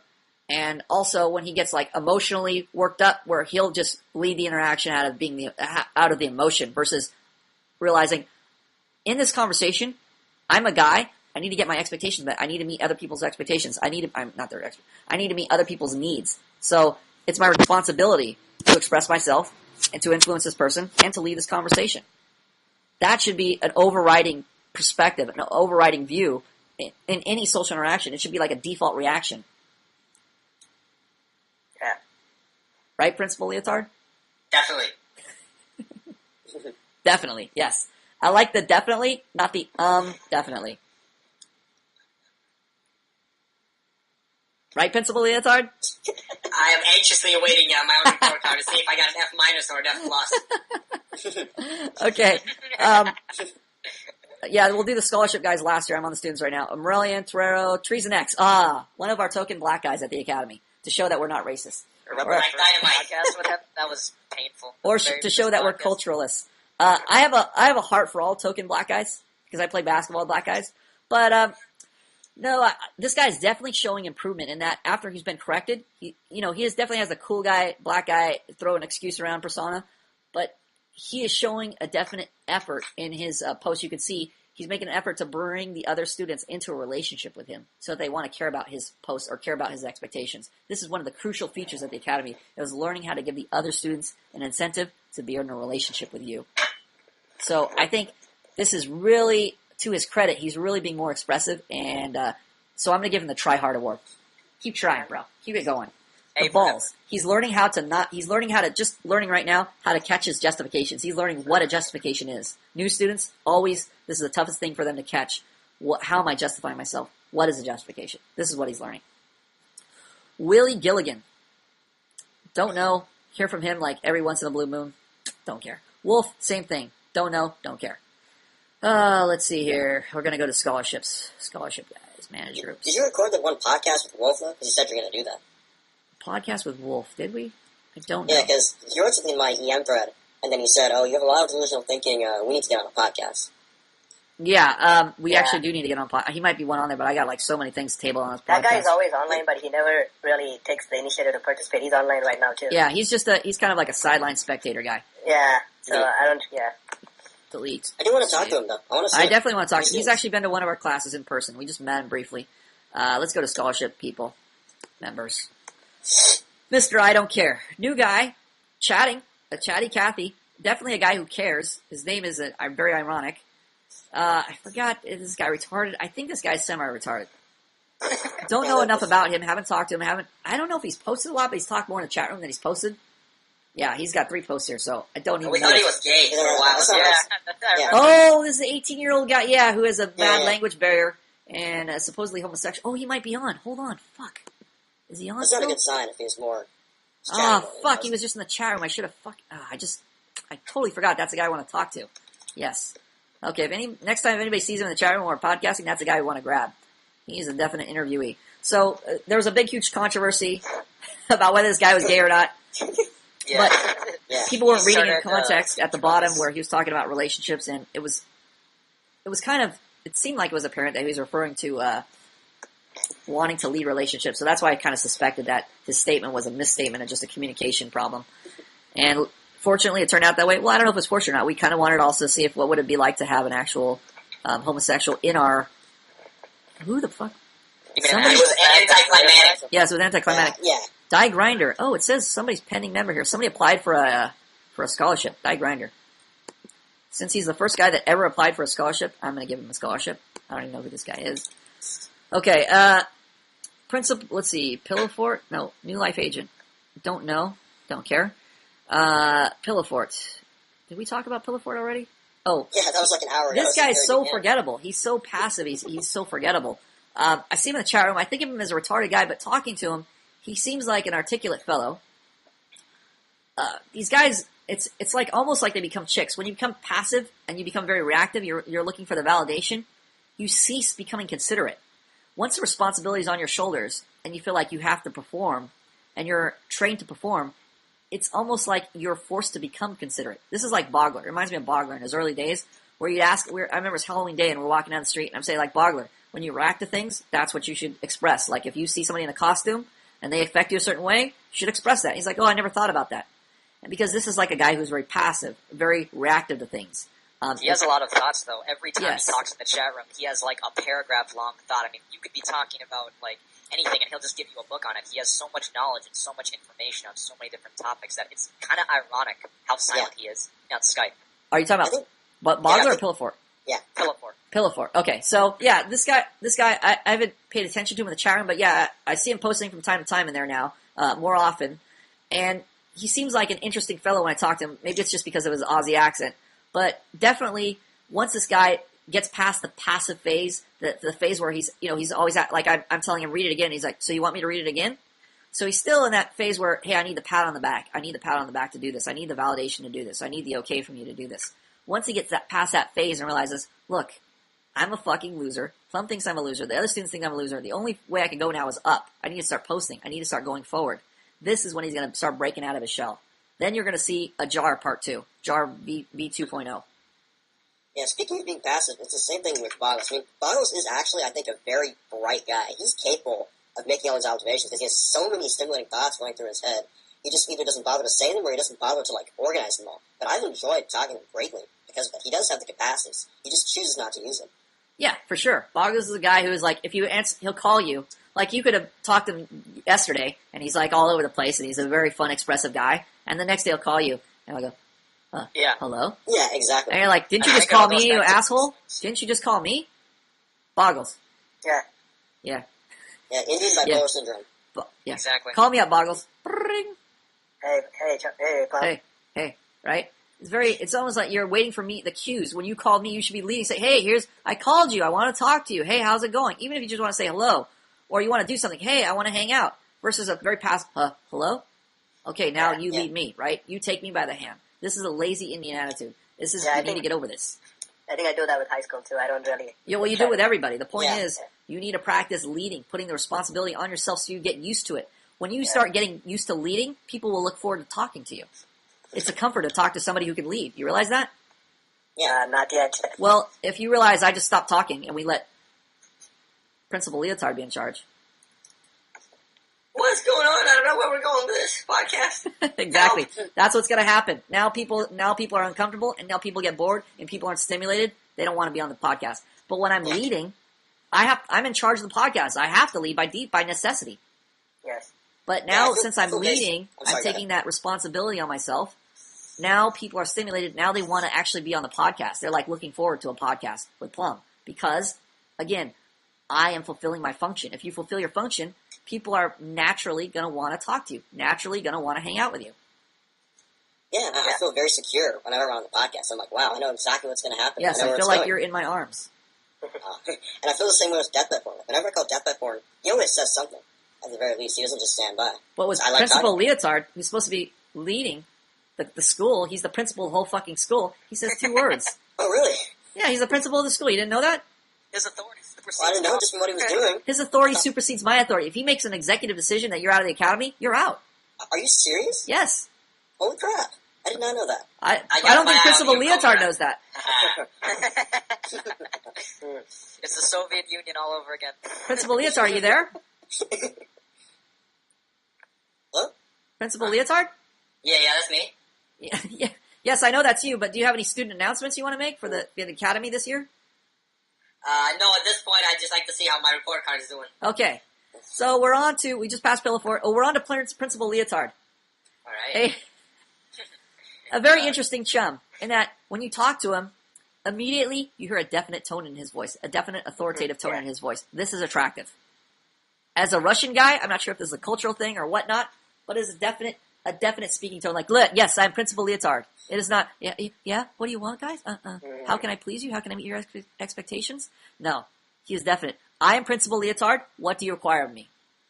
Now, what he needs to add to this are practical skills like leading a conversation, or even High School 101 may not even be as definite as Principal Leotard, but you notice he is giving his reaction to his experience on the podcast, to what I'm saying. He's reacting to those things, and he's just voicing those things. That's the only difference between Principal Leotard and High School 101 is High School 101 is voicing his reactions, whereas Principal Leotard is playing poker with his reactions and keeping them to himself. So it's much more... I feel kind of stumped, actually, a lot of times. Like, when you call me out, I might be listening, and then you're like, so what do you think of this? And I'm just kind of stumped because Well, I feel see, like that is a reaction. I have to force some kind of a reaction. Being stumped is a reaction. I'm stumped. I don't know what to say to that. That is a reaction. But the also difference, you're worried about looking smart. Yes, you're worried about looking smart. The difference is High School 101 has accepted he's going to be retarded half the time, and then he's going to say something that's very helpful to the students the other half of the time. The difference is he's saying, well, he's accepted that, look, I'm not 100% here. I'm going to take a stab at it because I'm going to move forward. This is the way you move forward. You make the mistake, you're going to get corrected, you're going to move forward. You got to look, something I'm going to say is going to be wrong. I'm going to have to take the correction. But in the process, I'm going to move forward and know how to move forward. Now I become more accustomed to leading, more accustomed to being responsible in the conversation, to carry the conversation. It's like every time you make a mistake, it's like the new bottom, basically. Like when you start off at the very, very bottom, you know where to go up. If you say something and you make a mistake, you learn from that, then you know not to do that again, and you keep progressing. But it's like the new bottom of where you are. Yes, your bottom gets higher and higher, basically. That concept of failure reminds me of that video you showed with Michael Jordan talking about all the shots he's missed, and that's why he's successful. Exactly. Now he knows. There you go. You notice, here's a great example of a guy. I wouldn't take the shots, but I would look at his career in that he's in the beginning of his career, he plays terrible. He's a very active guy. He's super athletic, but he has a lot of wasted energy. You see him get blocked. You see him take bad shots, but this guy's doing super athletic things, and it's amazing because he's at a young age where he can expend all that energy, but it's just not in a very productive direction. Whereas he's older, he's somewhat slower, but he looks much more impressive because his movements are very deliberate, and he knows when to throw the fake, where to throw the fake. He's not like wasting all these pump fakes in the air. Yeah, he's not using excessive movement, so it becomes very attractive. His game is much more. Yes, he's repeated. He has much more experience, so now he doesn't even have to move as fast as he does when he's younger. But his game looks so much more professional and smooth because his movements are very deliberate. The deliberation comes from the skill of practice, the repetition. Yeah, I have that same experience with doing push-ups. I haven't gotten stronger. Like, I haven't gotten that much stronger at all. I just got so used to the movement, I didn't even have to think about it. The hardest thing for me for doing push-ups now is breathing, whereas before it was actually doing them. And that's going to come with time. And I was so amazed when I figured that out that I just got comfortable with the movement. And that helped so much. Yes, the repetition. Yeah, that's when you know you've truly accomplished something, not just when you do it perfectly, but when you just make it look easy. Yes. And Michael Jordan may not be perfect like 100.00% of the time, but he just has so much raw experience. He just makes it look easy. He just does it so smoothly. Yes, when you can make it look easy, like I can make talking, it just makes it seem like, just you expressing your thoughts, and then if somebody violates your expectation, you just punish them. The concepts are very easy on the surface, but repetition is what makes them smooth, makes it seem simple. Like I make expressing and being functional seem very simple, but it takes a repetitious practice. Right, Principal Leotard? Exactly. I'm aware of the fact that I may try to sound smart sometimes. Like you said, when you said it to me, it wasn't like I heard a totally new thing, but I don't catch myself doing it nearly all the time yet because not enough repetition. Yes. See the reaction to the experience now? That is the attractive part of you, the participation part. Right, Bogler? Yes. You wouldn't know Bogler is one of the premier students in the academy from that but yes, he is. Yeah, Paul, I'm going to say something about you. You're not the most articulate guy I've ever seen. Like, when you post, when you write, you have like little spelling and grammar errors sometimes. And I would say even when I talk, I fucking talk in circles. So natural. I would say even my speaking is not, I've heard a lot of speakers that speak much better than me. They're much more fluid in their speaking. They're not like stuttering and saying like two different thoughts and switching track in the middle. So there's people that naturally, or I wouldn't say naturally, that are very much more trained than me at speaking and, have a much more attractive expression outwardly. But again, by the repetition, there's things going on here. There's the repetition of practice, and then there's the balls part where I'm definite in what I'm saying. So even though I might not have a thought hammered out yet, I know, look, I'm leading the conversation. So I'm going to bring this thought out, and I'm going to try it different ways. If it doesn't work this way, I'm going to try this way. I'm going to use this analogy to try and make it more clearer. I'm going to try and make it more concise, etc. So there's always little ways to improve in your expression. But ultimately, if through the practice, through the repetition, you become more definite. Even though, again, my expression can be so much more improved. You can see the way I speak, and you can compare it to like professional guys who are, teaching you how to be a professional orator, speech coaches, etc. There are certain ways where I could, if I was really, really adamant about public speaking, that I would, start training for. But just for the basics, just for interpersonal communication, we're talking to your friends, we're talking to groups of people. There are certain basic things that just require the repetition of the practice. Yeah, I'd say even sometimes getting like a PhD or a master's degree can kind of hamper your competence in a sense, because I've seen a lot of these nerds that have like PhDs and masters and stuff, but they're not like the most articulate people. They tend to like hide behind those degrees. Like, whenever someone challenges them, they just whip out their PhD and say, "Oh, look at this! Yep. I have a degree in material science." Even though they're sometimes in real life and practical things, they're like these bumbling. Yeah, there's a phrase, or not phrase, a saying. Who wrote a quote from Mark Twain? Like Mark Twain. No, I think it's Albert Einstein. It said, "If you can't explain it simply," some quote about if some complex sentiment, like if you can't express it simply, then you're not competent at it, or something. I forget the exact saying. I just heard it. Can't express it simply, you're not smart. Something like that. For instance, like if I couldn't express how to speak, or how to express yourself, or how to function as a guy, then I don't understand it, or I'm not smart. One of the two. Either I'm not smart or I don't understand it. One of the two. I forget what the exact sentiment it is. But it's being able to simplify your concept.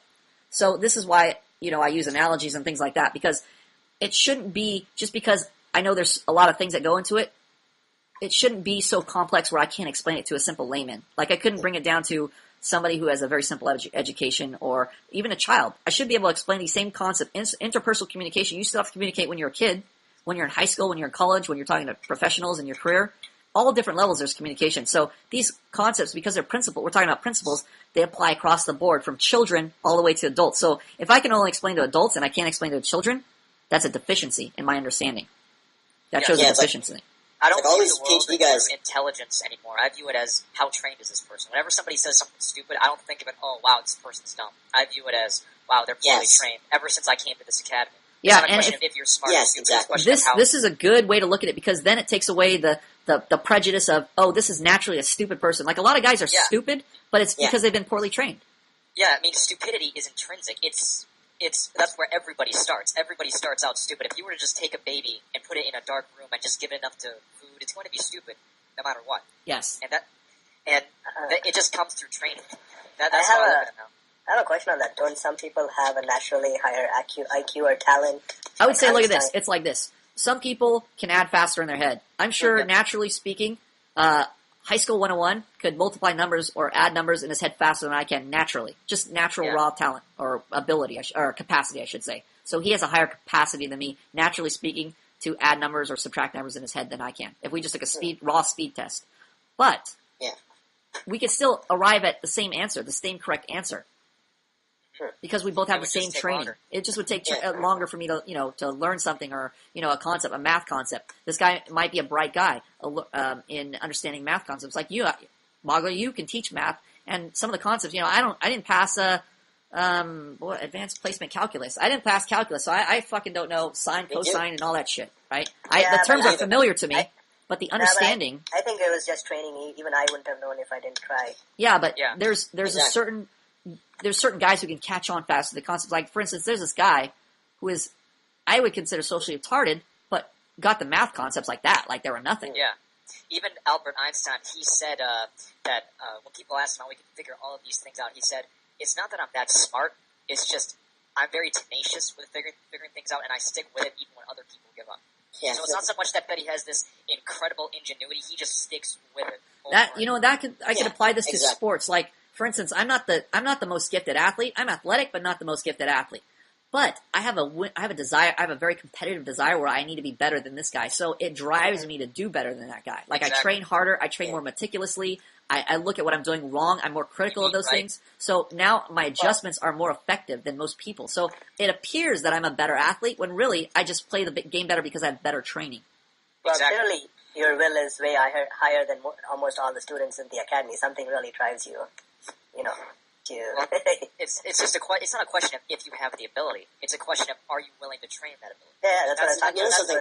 I was referring to Pump's will being really up there, and I don't know, what is the motivation, Well, I think the motivation is determined by your perspective. It's like how far you see. If you see ahead of you nothing on the horizon, well, there's no reason to keep walking in the desert. Yeah. The desert's empty. But if I know beyond that hill right there, I can't see it, there's an oasis, so we have a reason to keep going. Now it seems like, oh, my will is honed. My will is, you're just a better person than me. No, my perspective is farther than yours. Yeah, I see farther than you. Yeah, I can relate to the athletic thing because I'm always playing basketball against guys who are way more athletic. And every time, like, I used to just get really frustrated, like, oh, no matter what I do, this guy's going to jump higher than I am. That's the end of the world. But I just kept playing, and now this guy's blocking my first shot, jumping higher, but I know what I'm going to do next because I'm already used to playing with guys who are more athletic. So I'm just like, I relish that challenge. I'm ready for it. Yeah, he's like Michael Jordan. Yeah. I think an example. Actually, go ahead. Speaking of quote-unquote natural ability, there are kids with Down syndrome who are bagging groceries in Lucky's. I've actually seen that. Even if those kids are mentally retarded to the point where they're not even able to do certain basic tasks. They can be trained to, like, even function in society somewhat to the point where they're actually holding down jobs and earning their own income. So that really goes to show you the value of training. There you go. Exactly. Professor Plum, I need to ask, did you see Cain Velasquez versus Brock Lesnar? Yes. Okay, that just goes to show you Brock Lesnar is 6'3", almost 6'4", almost 300 pounds of just solid muscle. Guy fucking runs 4.5 40-yard. And this guy, Cain Velasquez, knocks him out in the first round. Superior training. Even though Lesnar has almost like a 50-pound weight advantage, and he can run really fast, he's incredibly strong, and you think that he can just run over Cain with his takedown power. But through superior technique and through superior training, Cain avoided the takedowns and just knocked him out. And Cain does not look like an athletic guy. Yeah, he doesn't look like an athletic guy at all. Yeah, exactly. And they did this on Sports Science. He threw a left hook at one of these PSI heavy bags, fucking 2350 PSI. PSI is yeah, watch that thing. He threw as hard as like one of the hardest hitters they've had in boxing, or one of the hardest boxers. Exactly. Dude, he punches harder than like a Rocky character, even Drago. Exactly. And that just goes to show you he's repeated that movement so many times. And it's not that he's physically strong. It's just he's got that whiplash where you throw your hips, you get your legs doing it, and everything. He's got it down. He's done it so many times that it's just natural for him. And it looks very easy. But in reality, it's really hard, and it takes hours of training a day. Sweet examples, guys. Good warship examples. That's why I get so fucking irritated by these nerds who, like, headline the PhDs. Okay, we're going on. Hold on. Time out. We're going on. Thank you for your reactions. Everybody's practicing their reactions and derailing our podcast. Okay. Big L. Don't know. I think he has a cute little bus icon, but other than that, no posts. Whack MC, one post. I think he's working on one of our translations. That's why we gave him a scholarship. A Russian translation. Translation. He does have a few posts. But maybe they just don't count towards the post total. And then I think that's it. Did we cover everybody? I think we covered everybody. Those are the. Whack MC is doing what translation? He's doing one of the translations for us. I'm not sure which one. Okay. I thought you said Russian translation. I was like, well, we have a cover right here. Yeah, I think he might be working on that. He sent me I'm not sure it was him. He sent me something as a let me see here. It's a translation in maybe German. Let me see. Does it say German? GER. Translation GER. Maybe that's German. Oh, wow. So he sent me a couple. couple. I was always wondering who that guy is. Yeah, he's a translator. Like a fellow rapper. He's a whack MC. He's a fellow rapper. Yes. Okay. I just wanted to interview Pillafort. I forgot that I actually interviewed him. I actually really wanted to interview Mr. I Don't Care. That's the guy who I wanted to interview. We still haven't covered a mile long. We got a mile long list of things to cover here. Oh, and I need to get going. I need to fucking work on this video. I need to fucking get this video done. Well, I have one more question before you go, actually. Yes, go ahead, quickly. Okay, quickly. Why is my snickering annoying? I mean, I'm just, sometimes I find things funny. I just give my honest reaction. Because you're making it it's going to be at the expense of somebody else. For instance, like if you did something stupid and people are laughing at you, how would you feel about that? Pretty fucking bad. Okay, so then can't you extrapolate that other people would feel bad if you're snickering at them? Yeah, exactly. Same if you're making an exasperated sigh. If somebody did something wrong, and they're like, oh, you fucking idiot. Yeah, it's also a question of, like, not being direct. You're being passive-aggressive, too. Same thing. So it doesn't help. It's bad enough if I'm already sighing. If you don't need to add sighs. It just makes you an asshole. I'm an instructor, so I get a pass in the sense that I'm training him directly, but you sighing on the sidelines just causes problems. Oh, okay. It's like not necessary. It makes Bogler would have told you that if he could express himself. He would have told you, "You fucking asshole, don't say that." I mean, sometimes he has, but I don't think he's been direct about it. Have you, Bogler? No, and he's not in person. In person, by now his habit would have been gone. Yeah, so he would have told you in person more. So that's bothersome. Like you could see, he lashed out. Like he said when I actually voiced it and said, your sighing is annoying. Bogler said, "Yeah, that's fucking annoying." See, that's really what he meant to say. He just didn't say it. Yeah, and he actually said, "I want to punch him in the face." Yeah, he said, "I want to punch him in the throat" or something like that. So you can tell it's making him violent underneath. It's like Bogler's a guy where he'll smile while he wants to kill you. He's animalistic. The polite Indian smile. Okay, Boggles, sometime this week. Actually, Boggles, we might actually have to do it later tonight because we have to go on our hike. I don't know if you're going on our hike with us, Boggles, tomorrow. Well, I'm still in England. Oh, you're still. I thought you were here already. You fuck. No. When are you getting back? I'm coming back September 11th on Sunday. Oh, you're gonna miss the hike. What time is it over there? It's 7, 8 in the evening. Okay, real quick before we cut out, tell us all you can about the French girl. How's the experience? Whatever, give it. I went over and saw her. She's very affectionate. Something she really likes me. Okay, is she sucking your cock, or what do you mean affectionate? That can mean many things. She's always sending me messages. She bought me clothes. She's like, so she's buying you stuff. What about, is she like high-fiving you? Is she slapping you on the ass? No, well, not sexually, but she like comes and hugs me. Oh, she's hugging. Are she hugging you with her tits, like full on frontal hug, like squeezing you? No, it's not. You made out with her, Boggles? You made out with her, Boggles? No, I just kissed her on the lips and stuff. Oh, so hot kiss. Was she breathing heavy? Like, yeah, she was, and she. That means she's so soaking wet, dude. Is she like? And she had goosebumps on her skin. And was she wearing like low-rise panties, No. little silk panties? Okay, I'm trying to do the no fap challenge. Oh yeah, sorry, never mind, dude. I'm getting too crazy. Yeah, I totally forgot. I gotta respect the no fap challenge. Thank you. Hold on. Yeah, she's very. Back off all that. So she's a fat chick with a hairy mole. All right, I'm ready to go 40 days. Okay, safety. She's very traditional. I don't know. I mean, she seems like she hasn't really spoken to any guys, and I really like that. Okay, tell me in non-sexual terms about the affection, about the actions, the behavior about her. Okay, when I mean, I'm a very sloppy dresser, right? But then she's like, oh, wear your jacket like this. She always she wants me to look. I mean, oh, she's like making you look hot. So like she goes, yeah. Take off those jeans and sneakers, and here, put on these shoes and these cool pants and whatever. Yeah. Did she buy you outfits? Yeah, she did. Armani jeans. All right, so you're gonna come back looking like a pimp? Like, what did she buy you? She bought me 3 pairs of trousers. Trousers? Shirts. Yeah, a jacket. What kind of trousers? Trousers. Snakeskin trousers, or what? What are these, docks? What? Some kind of European jeans in Paris. Yeah, I've never heard the term trousers except in like the 1800s. So she Sorry, bought you pants. jeans. Are they like ripped? They have fashion rips? No, it's not. I told her I don't like anything very. You don't like fashionable stuff. You told her, look, I don't dress fashionable. I dress like an IT guy. Yeah. I'm trying to keep this members only jacket IT look. Yeah, and I like the fact that she hasn't spoken to too many guys, and like any guy, like you can tell she's very very strict. So she's clean. She's not a dirty whore, is what you're saying. Yeah, and to me that is very important. And it's important that she's not a dirty whore? She is. Well, hold on. Let me check on this. Principal Leotard, is it important to you that your girls are not dirty whores? If I'm going to marry her, yeah. Okay, hold on. This is controversial. DBP, is it favorable to you that a girl isn't a dirty whore or is a dirty whore? It's terrible that she isn't a dirty whore. I don't want to fucking see the Grand Canyon every time I look down. Okay, so you don't want to see a Grand Canyon statue. What about you, high school one? You don't have any chick experience, but would you rather have a dirty, skanky disease whore or a non-dirty, skanky disease whore as a girl friend? Well, when I meet her, she shouldn't have given it up to like so many other guys. But in the bedroom, when I'm with her, she can be a dirty whore as long as she's my dirty whore. So you want a dirty whore? Lady in the streets, freak in the sheets. Do you want lesions and sores or no lesions and sores? No lesions and sores. It's just the dirty whore sex, but without all the without the whole STD part. Okay, yeah, so what you mean by that? So we got a consensus here that nobody likes the dirty whores. So I'm going to say no dirty whores. Yeah, on the Western Hemisphere, it's very hard to find girls who haven't been with other dudes. It's very hard, almost impossible, I think. Right. Okay.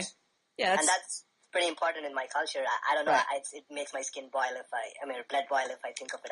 It's very rare to find nowadays. Yeah. They may be in India. A non-skanked out chick. I agree. It's very hard to find a non-skanked out chick. Yeah, actually, when I was a kid, I could relate to that. Like, I wanted a pure virgin when I was growing up, and now I realize, fuck, I'll take a girl that's had like at least 10 cum shots on her face. Yeah. And it's nasty. Even Paperclip, he says ideally he wants a girl who's never been. I think everybody wants a girl like that, but it's like you're in America. It's kind of like after a while you accept it. Yeah, exactly. So I'm like, this girl seems like that, and I'm like, wow, I'm going to take a chance with this because that is very important to me. That is very important. Like, I don't know, it's culturally very ingrained in me. Sweet. Remember what you said about you want her to be a freak in the sheets? If she's a virgin, you can train her to do that. Yeah, exactly. She's pretty much under my control. Yeah, I'm going to be doing what I want. Like, okay, guys at my office are like, oh, dude, if you get a virgin, she won't know what to do. I think that's a stupid thing. Yeah, that's one of the stupidest arguments ever. Any type of virgin, like, she's not going to know what to do in sex. It's like so stupid. All the time. Those are guys who are like, you're going to have a lot of tooth marks on those are guys. the virgins are like, the reason why they say that is because they don't know how to lead a girl in bed. They're like wanting a girl who's experienced, who knows what to do to them, versus I'm used to telling a girl, look, do this. No, do this. Don't do this. Do this better. Do this more. Right? Like leading a girl around. You should be able to do that. Then it won't matter what if she's a virgin or not. You're going to be those leading. Guys know how to lead, period. I mean, not that I necessarily know, but I can tell from those guys that, it's true of everything with them. So the price of getting with a virgin chick is I might have to go in the direction of marriage. So he's going to pay the price. Bago's going to burn himself down. Here's the thing. If I ever have kids with a chick, the mother of my kids, I don't ever want her to be with other, like, to have been with other men. Like, I don't know, coming from a culture that's not acceptable. Like, my mom wasn't, and the same should go on in the future if I do have kids. Yeah. Are you 100% sure about her, though? Because nowadays these girls will say, exactly, and they all act like super good and super humble. Yeah, exactly. Because of the religious ones. Exactly. It's all going to depend on whether you can function as a guy. That determines everything. Yeah. Even though her parents have trained her well, it's like if I can maintain that, keep her in that preserve in that state. You got to be able to maintain that. I said, I had a chick who was like might as well have been a servant girl. And then once my friend got a hold of her, it went all downhill. He didn't know what the fuck he was doing. So if I basically have to keep it from going to entropy, and that's what I've been keep it from going to entropy. Yeah. What about the whole sex before marriage? Like, I mean, if I can get a girl who's like really pure, and I know she won't cheat on me, I know she won't be faithful. If I've had like a couple other girlfriends before, then I wouldn't mind delaying, doing the deed until marriage, as long as she's like equally faithful to me. Basically, I don't feel like I'd mind that so much. Yeah, it's not so much the pussy; it's like the companionship also, and just what she does for you. Not just hot looks, but like a hot attitude. Yeah, sweet. That's the way I feel. Yeah, the affection after. Okay, you guys will continue this conversation on your own or later or right now. I don't care, but I have to go. It's been a joy to podcast with you as always. Thank you also. Special thanks to Principal Leotard for letting us use the facility. Thank you as well for your time and input. Thank you guys. Okay, we'll talk to you later. Thanks, It's a two-man podcast. It's an intimate. Co-pilot. I have a co-pilot here. It's DBP and the Plum. We are your night flyers, welcoming you to a midnight episode of Intimate Podcasting. Intimate podcasting. How does that work? Well, you keep your pants on, number one, and number two, we just cover the topics here. Let me pull up the podcast. Okay, so I'm gonna go to podcast and podcast notes. Should we have like a mile-long podcast list to go through, even though we covered a bunch last podcast? Well, we just cover stuff I guess in a case-by-case basis. No, that's not correct. We hit stuff repeatedly from different angles, like the same topic from different angles, so it takes up a lot of time sometimes. Yeah. But we haven't covered all the topics. That's the problem. Topics take forever to work through, because you saw like one of our topics, we spent like just an hour alone on it. Like 30 minutes on the first sentence of an EM report? Yeah, that was a lot of fun, Plum. So you can see that social interaction, guys are always saying, oh, I only have one thing to talk, 10 subjects, and that's going to be 10 minutes, and then what after that? I don't know what to talk about after that. It's just a total lack of experience speaking about your reactions to things. There's a billion things you can talk about. Okay, so here's number one. I pasted it in the Skype window. Okay. I don't know if it'll open a browser window for you, but that's where we're going. That's number one. All right. Boop. Oh, by the way, before we even start that, I'm going to go around the forum here and just comment on some of the new posts here that I just saw.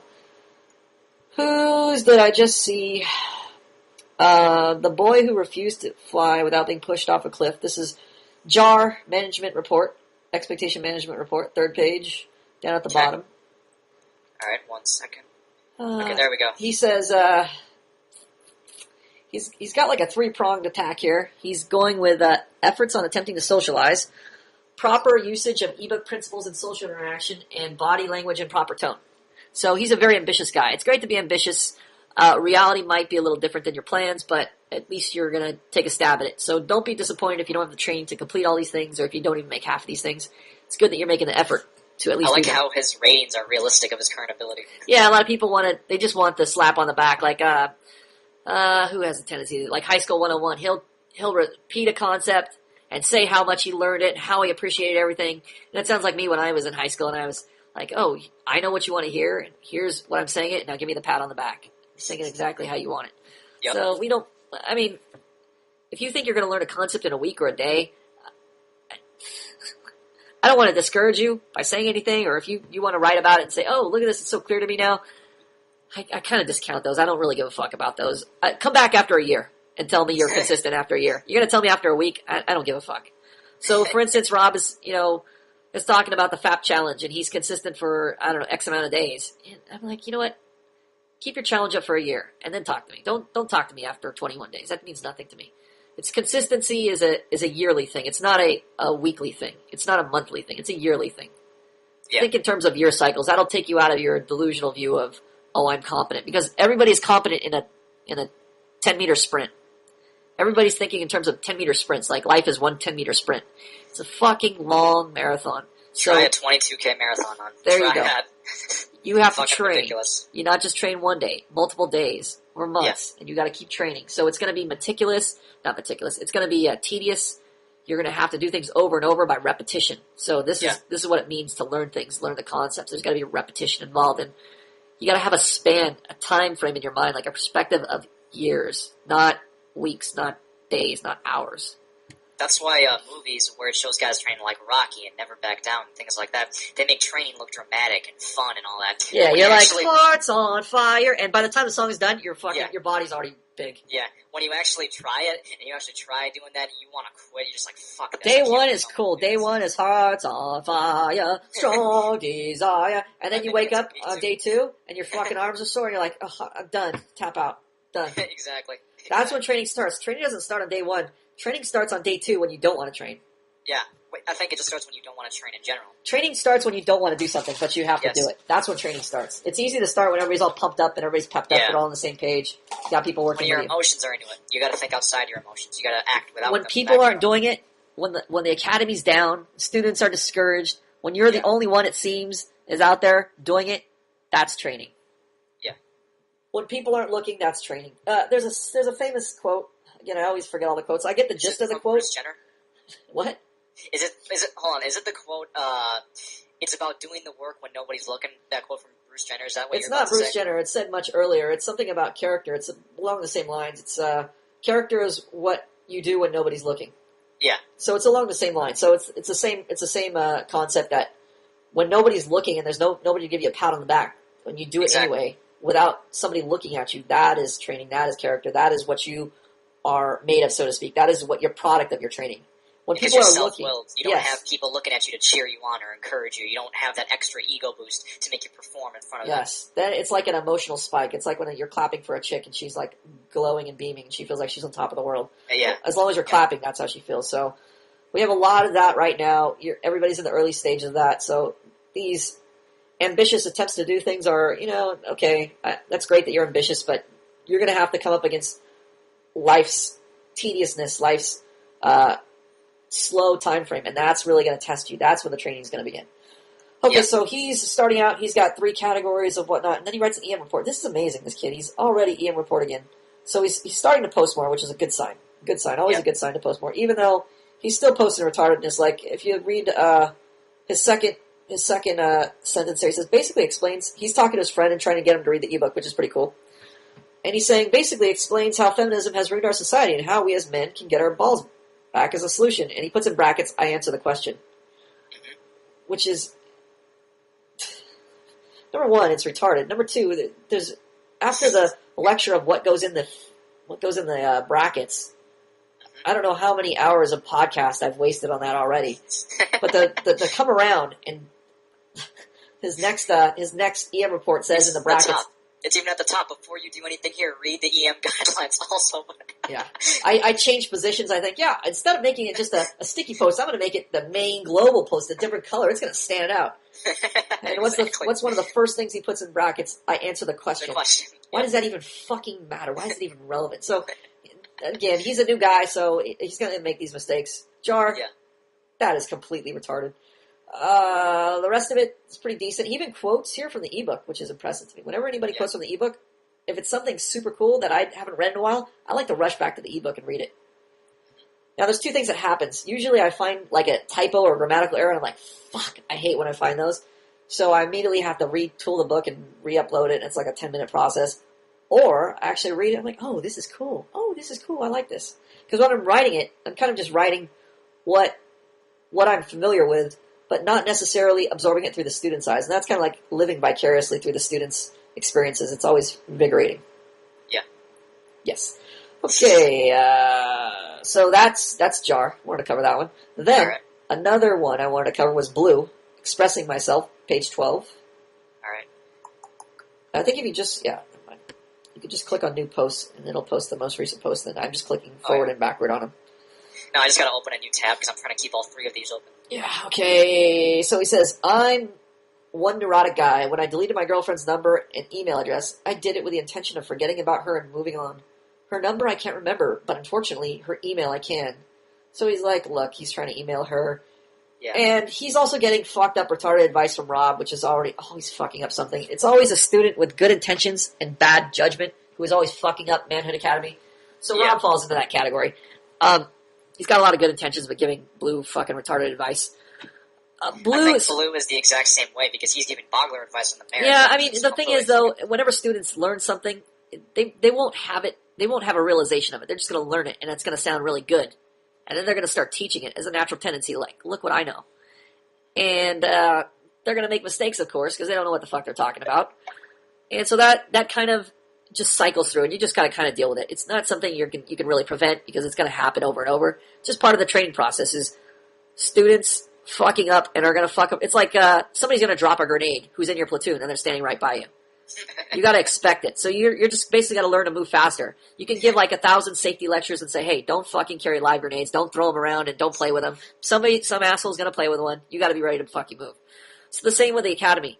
You ultimately need to understand the principles and read the ebook on your own so that you understand. I mean, we're doing group learning here and social learning here, but ultimately you have to have an understanding of the principles. So if nobody's there to give you an answer and I ask you a question about the ebook, you should be able to answer it on your own.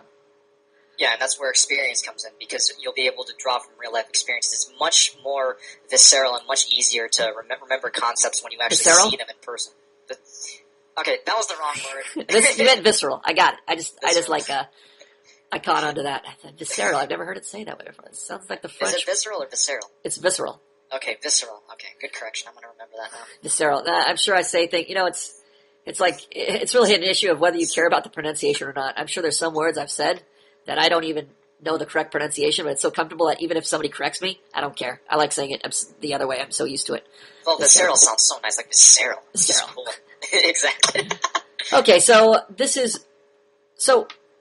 he saying? Okay, so about the students, their tendency is to learn something, and it's not even so much that. Let me correct myself here. Students going to learn something, and they're not going to have experience with it, with all these things. Yeah. And they're going to be thrown off by other students who also don't have experience, but they have a big mouth, and they want to teach something that they haven't learned yet themselves.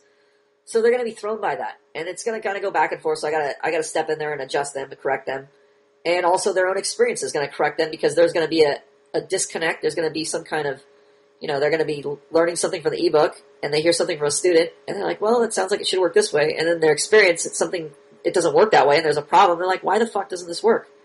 Well, obviously there's a misunderstanding going on someplace, and real life experience isn't meshing with the ebook, or isn't meshing with what the other student taught them.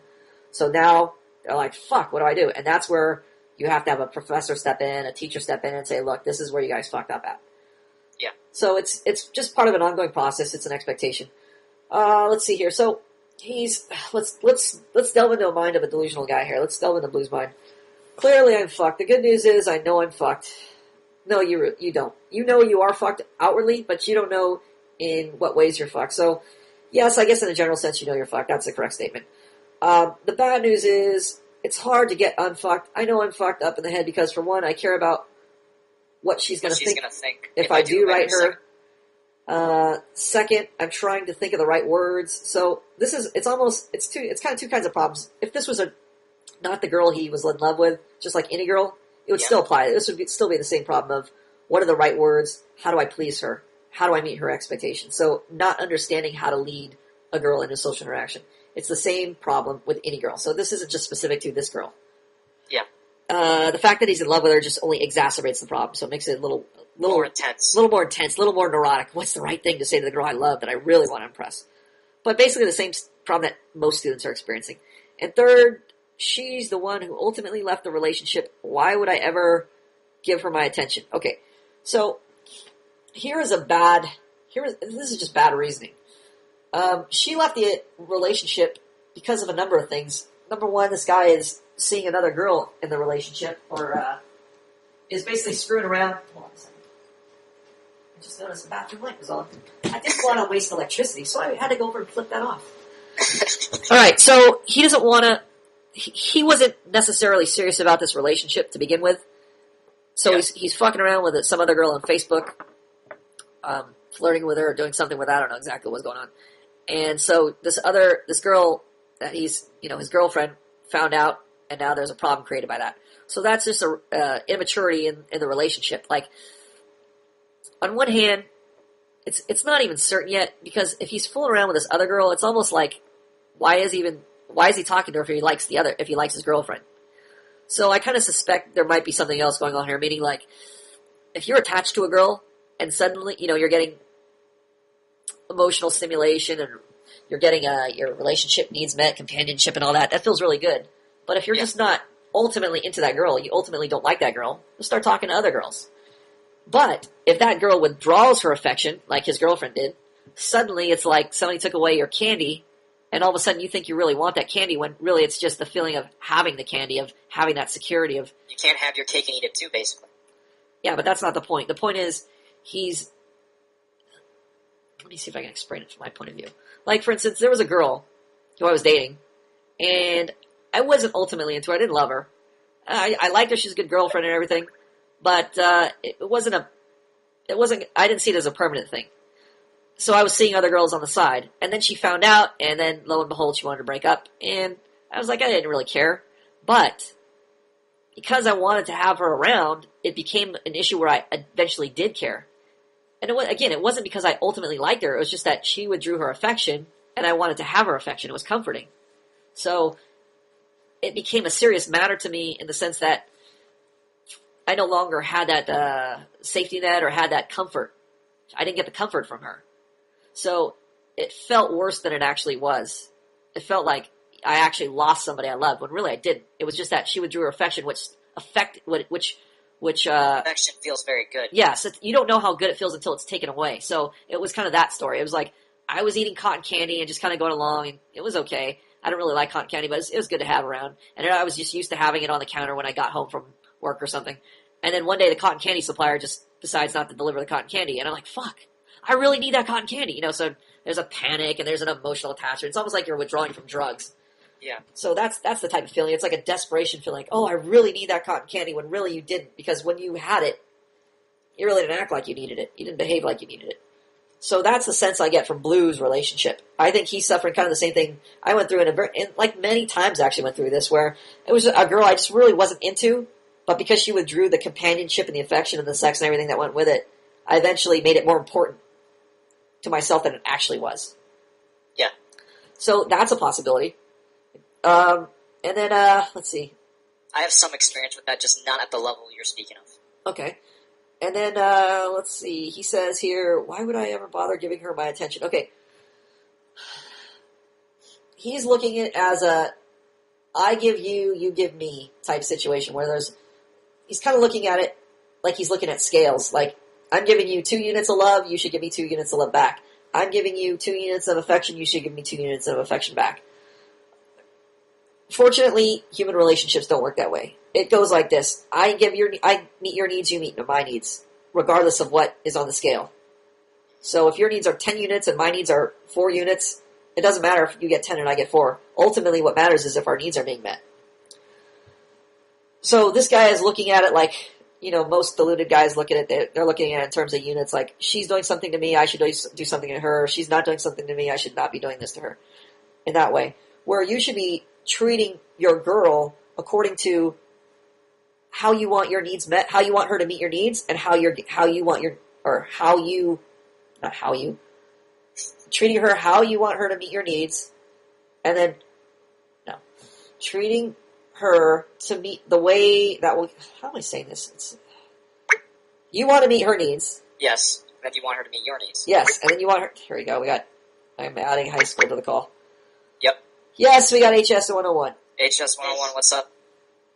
Just decided to jump in. Yes, you said you guys are covering some expression posts. I thought I could help. Okay, shut up now. I'm trying to make a sentence here. Okay, so we're trying to figure out how to say this correctly.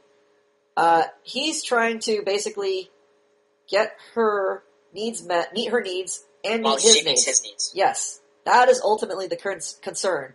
The concern is not. It shouldn't be based upon. She didn't give me a. Let's see. Why would I bother giving her attention?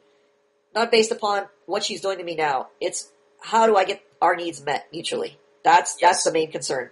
So he's looking at it backwards. Oh yeah, so because if your needs aren't being met by a girl, that's your fault, not hers. Yeah, I mean, this whole thing is his fault because, number one, he's flirting with this other chick, and number two, he's not managing his expectations. He's not even in charge of his relationship. So there's all kinds of problems that are cumulative. It's not just one thing. Yes. But he's looking at it as, like, one thing. Like, we're just trading off units of fault. Like, you should be doing this, and I should be doing this. You didn't do this, so I shouldn't do this back. It's just a retarded view of relationships, basically. And it comes from inexperience, too. He just doesn't have a lot of experience dealing with a girl in a relationship. So he's learning the hard way right now. And this is also another thing that students go through is they don't come in with listening skills. So me just telling him, hey, you should listen or else this painful consequence will happen. That's not how it happens. Yeah.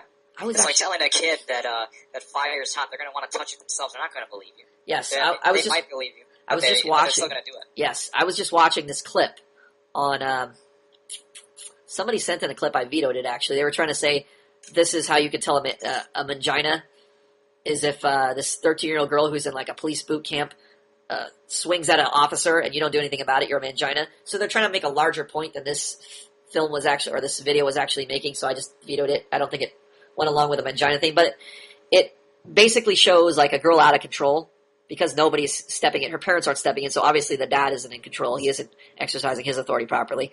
But I found it interesting. Let me see if I can find it. I'll post it in here. All right.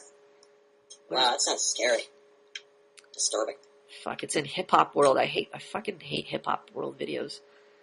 Didn't you know they were a website? Disapprove. How do you tell if there's a mangina for the following reason? Okay, let's see this one. How? Yeah, I disapprove this topic. Okie dokie. Go down to the bottom here. Fuck. I hate when you're scrolling down and you get over a YouTube video, your cursor gets over a YouTube video and then it stops scrolling. Like it won't scroll with my fingers. For some reason, YouTube coding fucks up the video. Well, I guess it just didn't save. Maybe I could find it in my history here. Let's see. Let's open history. History, show full history. I never used the history.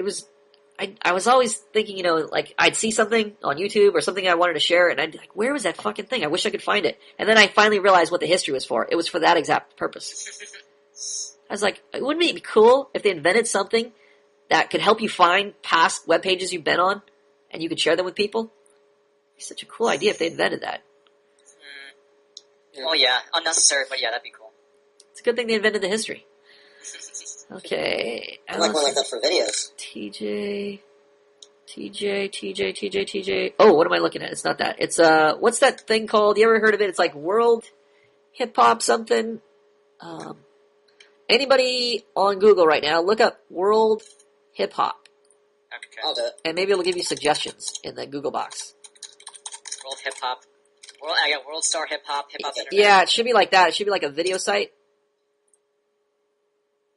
There it is. And what? I'll just type in mangina in the... Oh, I found it. Okay, I'll just post the link. Never mind, I found it. Alright, so I'm going to post it in here. My name's Lee, I'm 13, I smoke weed, I tip the bottle. I smoke weed, I tip the bottle. I like her slang too. Instead of Sounds like a drinking, redneck. instead of drinking, I tip the bottle. I'm cool. So she's taking a. This is one thing I wanted to comment on. In the video, if you speed, okay, the parents are obviously fucking clueless. They have no idea what they're doing. They're like, we try to. Oh, this is a reality TV show. I thought it was like a skit. Yeah, wow. it's just stupid. So on one hand, the parents are like, she's always strong, she's always this. So the parents are shooting themselves in the foot in that they're touting her strength, like she never listens to anyone. She's so strong, and in one sense, they're proud of that. Like, see my strong baby girl. But on the other hand, that's like a shameful thing. Especially if you're a girl, you should be. Yeah. And a father should be teaching his daughter to listen to authority, not to disobey it or rebel against it. That's just stupid. So they're taking pride in something that is ultimately fucking up their daughter, and they're wondering, why does my daughter listen? She doesn't listen. She's so stubborn. So in one clip, and obviously the people running this boot camp have no fucking idea how to reform the teenagers. They're just yelling at them. And this is also covered in the ebook, yelling as a dysfunctional form of punishment. What's the problem with yelling? Because it indicates frustration. Frustration alone isn't really a punishment. Yes, you being frustrated is not a punishment. So if someone's yelling at you, this is what's wrong with the military too. Back then you could actually punch somebody in the stomach if they're fucking around with you. Now you'll probably get a lawsuit. So if you know that your drill instructor can only yell at you and nothing else and never touch you, the yelling becomes like irrelevant to you. Yeah. So they're trying to reason with her. I'll even play the audio here. Let me see if I can get the audio. It's also because they lack the power to do that, so they're just using yelling as a release. Yeah. So they're yelling at the teens, trying to make it like a serious boot camp, when it's really just stupid. Like, if people think that if you scare people, that's going to get them to meet your expectations, just scaring them. That is not a punishment. Scaring somebody is not a punishment. Empty threats work against you in the long run. If you make a threat like you're going to get in trouble and you don't carry through with it, the next time you say something, your words are worth even less to them. So you're actually undermining your own authority when you make an empty threat. So this officer is making an empty threat because she obviously can't punch this teen. There's legal issues. So she's taunting the teen and saying, what do you want to do? You want to punch me? You want to punch me? And then, of course, the girl takes a swing at her, and everybody's shocked. Why did you take a swing at her? Don't you know that's bad? That's wrong. Why do you want to do that? You want to go to jail? So all these empty threats are just adding up now. So they're arresting her, saying, you're going to jail. And, of course, they don't take her to jail. They just threaten and say, okay, have you learned your lesson now? Okay, don't you know jail's bad? So this whole time, it's just like, it's just empty threats. So let's go through. You want to hit me? Take a swing at me. Okay, so she's yelling at her. And the girl takes a swing at her, and she misses. She gets slammed down. The officers take her down. It's all dramatic. You're hitting the wrong person. You understand me? You're in big trouble.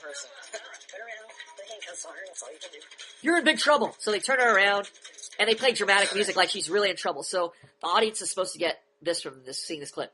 You swing at an officer at this camp, you're in trouble because their dramatic music is playing. Like, this is supposed to change their behavior. I mean, people are so fucking stupid that they think the dramatic music plus all this officers surrounding her and putting her in handcuffs has now officially changed her behavior. She's been scared straight. Somebody did that to me. It wouldn't stop me from hitting somebody again. You don't get scared straight. You get pained straight. You get pleasured straight. You don't get scared straight. Empty threats do not change behavior. Welcome to jail. Welcome to jail. Oh, fuck. Oh, she's busted. Oh, she has to stay in a comfortable jail cell. Oh, what a great punishment. Having macho attitude. She didn't want to listen to She nobody. having macho attitude. She don't want to listen to nobody. She black. Tried to strike Officer Byers. She tried to strike Officer Byers. Is this happening in the South or SoCal? Hold on. Stand here. Do you think that was smart to do? I mean, what's the point of these questions? Do you think that was smart to do? Huh? Obviously, yeah, if she did it. Fucking idiot. I mean, who cares? The answer, whether it's yes, it was smart to do, she's talking back, he's not going to do anything anyway, so who cares? Or no, is the worst answer because then he's going to think, yeah, see, I told her a lesson. I taught her a lesson by asking her a tough question. And she answered the way I wanted. She sounds like she's feeling shame and remorse, so I taught her. This is fucking retarded thinking. Yeah, it's so easy when I was little, it was so easy to placate an adult just by simply pretending like you learned your lesson. Yeah, this is exactly what she's doing. She's pretending. So now they're playing the ultimate retard game, which is, let's see who makes the best excuse. So now he's asking her a question, she's answering it, well, she did this and that. Now he's reasoning with her. He's reasoning with a child. Doesn't have the capacity to reason because you haven't punished her yet. So this is all just fucking nonsense from this point on. You wanted to jump off a cliff? So he's trying to reason with her now. If somebody asked you to jump off a cliff, would you jump off a cliff? And what if she says yes? The context of that, because that seems like such an irrelevant question. Well, if he's hoping she says no, like, oh no, I'll feel dumb. Like, he's trying to make her feel dumb, like that's going to change her behavior. But she's going to go, yes. What if she says yes? Then his question means even less. Let's see what she says. Yeah, you're pretty intelligent, aren't you? She says yeah, and then he tries to berate her. You're pretty intelligent, aren't you? Like, what does she even fucking care if you say that? Yeah, it really shows right now. Yeah, it really shows right now. Who cares? And then they cut to a clip of some black girl yelling at another girl. This yelling tactic will only matter to somebody who is already getting discipline at home. And then if they're getting discipline at home, they wouldn't even be at the camp. So this is completely pointless. What's so funny? What's so funny? Answer me! I can't hear you. Nothing, sir. Nothing, sir. Okay, so he's yelling at this kid. The problem is, this kid is going to be genuinely scared and go, oh fuck, this guy might hit me. But guess what? He didn't actually get any punishment, so he just got yelled at. He's scared right now, but when he goes home, no real punishment happened to him. So even if he was scared at that point, he felt like, I feel like I had to change. I don't want to meet that scary officer again. He got no real punishment. So his mind is already like associating his actions with these artificial consequences, like nothing's going to happen to me, because nothing has happened to him. So he's going to keep doing what he's going to do. His friends are going to come over. They're going to fuck around. He's going to get in trouble again. He's going to be right back where he started. And then eventually he's going to yell at. Then he's going to realize this guy's irrelevant. He doesn't do anything. His yelling doesn't mean anything. Eventually this guy's going to end up in jail. And that's exactly why these guys end up in jail, is because they don't get any punishment when they're younger. Yelling at a kid is not a punishment. Yes. Okay, that's why 80% of runaways and criminals come from single mother homes. Okay, so let's continue the saga here. Why'd you swing at her? Okay, and do you not know that that is a charge? Do you not know that that is a charge? You will get a charge? Well, the thing is, you're threatening a charge, and she doesn't actually get a charge, so it obviously means nothing. When you say, don't you know that means you get a charge?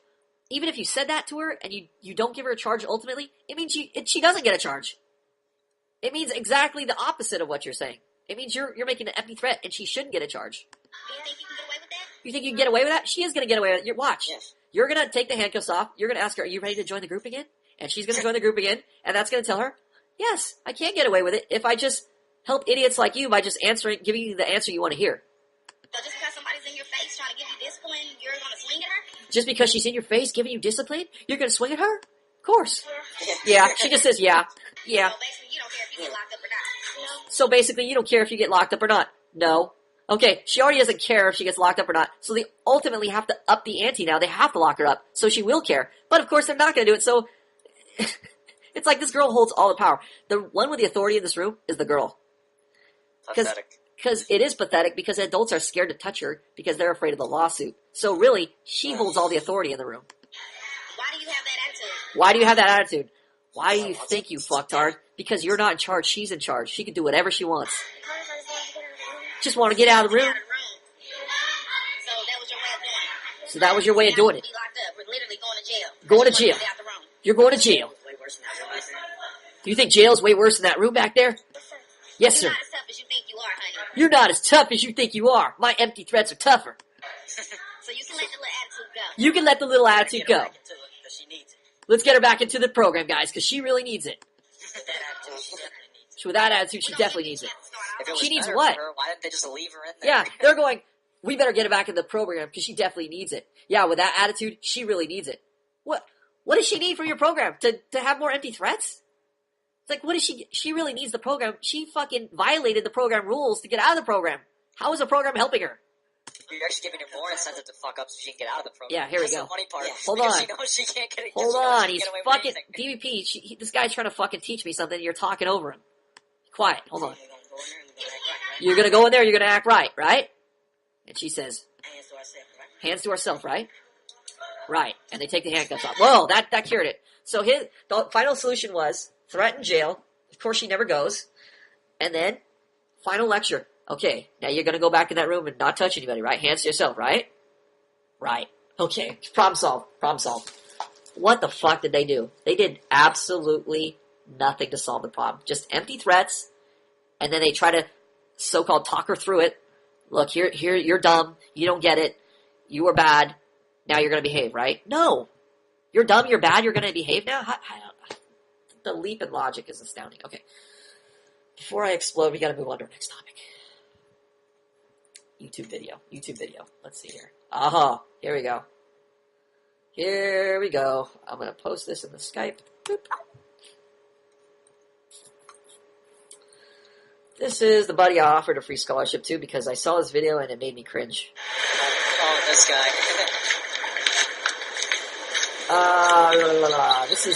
His username is AOAOHUJ on YouTube. So, hey guys, I'm practicing to be a stand-up comedian. Do you mind if I tell you like a quick joke? Hey guys, I'm practicing to be a stand-up comedian. Do you mind if I tell you a quick joke? And it looks like he's dressed in a white Darth Vader cape. He's obviously overweight. And I think he even made comments in his profile, like, guys were telling him, look, you're a fat chunkster, you need to lose the weight. And he's like, look, I want to do this, but without losing the weight, or don't worry about that. The weight issue, people are saying, well, look, it's just personality. If I just have a magical personality, the weight won't matter. Yes, if you have a super, super, super, super, super magical personality. But part of the reason why you're fat is because of your personality defects. They're being expressed in your fatness. Like, your inability to regulate your eating habits or your exercise habits, that is part of your character flaw. That is also related to other areas of socializing, and they're not separate. So people always compartmentalize their problems. Their tendency is to go, well, this thing over here doesn't have anything to do with this over here. It's just totally unrelated, a totally unrelated part of my life. So this guy definitely needs to get some physical exercise on and some eating control on. That's number one. And while he's doing that, his fucking body language is terrible, and he's Mr. Justification to the 10th power. You'll see it here. So let's see. Let's hear him. He's going to tell some stupid joke, and he's basically trying to... Okay, so he's immediately... I don't even want to play this anymore. He's immediately telling some sexual joke to these college chicks, and they're like, oh, fuck, who is this guy? Tubby guy with a monotone voice and self-deprecating humor, which is basically saying, I'm a fucking loser, don't pay any attention to my expectations. That's basically what he's saying. He's justifying his humor, like he'll make a joke, and then it's offensive, or it's, too risque, and then he'll be like, I'm just making a joke, oh, that didn't work, I'm a loser, right? Like, he's asking these girls' opinion of him, basically. So he's letting the girls dictate how much he should be worth to them. So this is a fail on so many levels. It's just a disturbing video to watch. One of these videos, it's like, it makes me cringe where I watch these things. I'm like, fuck. It's so painfully bad, it makes me cringe. I can't watch right it. Off the bat, when he said, hey, when he's like justifying himself before they even say anything to him, just right off the bat, he's saying, hey, let me try this on you. Hey, let me try this. I hope this works. I'm just trying this. It's like justification left and right.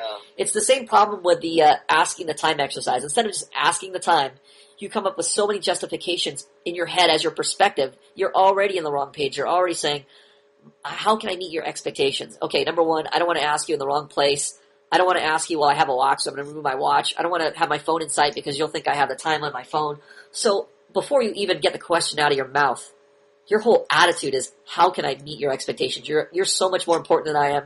You're so much more valuable than I am. This is everything you're conveying to these girls, to these people, to these strangers. Yeah. Well, what time in the video are you on? I'm on 17 seconds in. Okay. I haven't even gotten to his actual... I don't even think... Fucking YouTube. You cocksucker. Pause. One of those things is actually important in a relationship. Oh, she laughed, but you didn't. Oh, she laughed, but you did. Like... I don't know. Yeah, of course, you don't know. That's the problem. You're trying to lead an interaction without even knowing where this interaction's going. Here, I told a joke. She laughed. She didn't. I don't know. Basically, you're saying I don't know is saying, I don't know what the fuck I'm doing. Hopefully this works. And the girls are just like are looking at you like you're a performer on stage and ready with tomatoes or roses. What are they going to throw? The tomatoes or the roses? Of course they're going to throw the tomatoes at you. Yeah. This is just... He's worrying, he's so worried, is this going to work? Like, will they like this? That's what he's thinking, basically. Yeah, it's a terrible video. I can't watch it anymore. You should have a side-by-side video of this one and you when you were talking with that one chick and asking completely dumb questions. No, I want to critique this video. I want to go over this because all these types of videos are like perfect instructional videos because you can see exactly what guys are doing that's wrong. People don't, like I remember this guy, he just posted this video about an interviewer talking to some cosplay girl at like one of these Comic-Con things where they hire like a hot chick to dress up in like a sexy outfit. And they're using this as an example of a guy who's handling shit tests really well. Like when girls, they call it shit testing when girls, they kind of tease you or try to, make you look stupid. So they're kind of testing you, your alphaness, so to speak. And so they're using this guy's interviewer as an example of how to handle these challenges by girls. And it's the fucking worst example ever. So you can just see how distorted their perspective is. They don't even recognize the problems when they're speaking to people. So these videos are actually really educational. If I could just do a commentary on them, like play them for a class and then show exactly what's wrong. That's why I want to save these videos. So I saved one of these videos. I should have saved the other guy's video. That's a good idea. Thanks for reminding me, High School 101. Oh yeah, you're welcome. What are you doing over there? Anything cool? Just listening to you right now.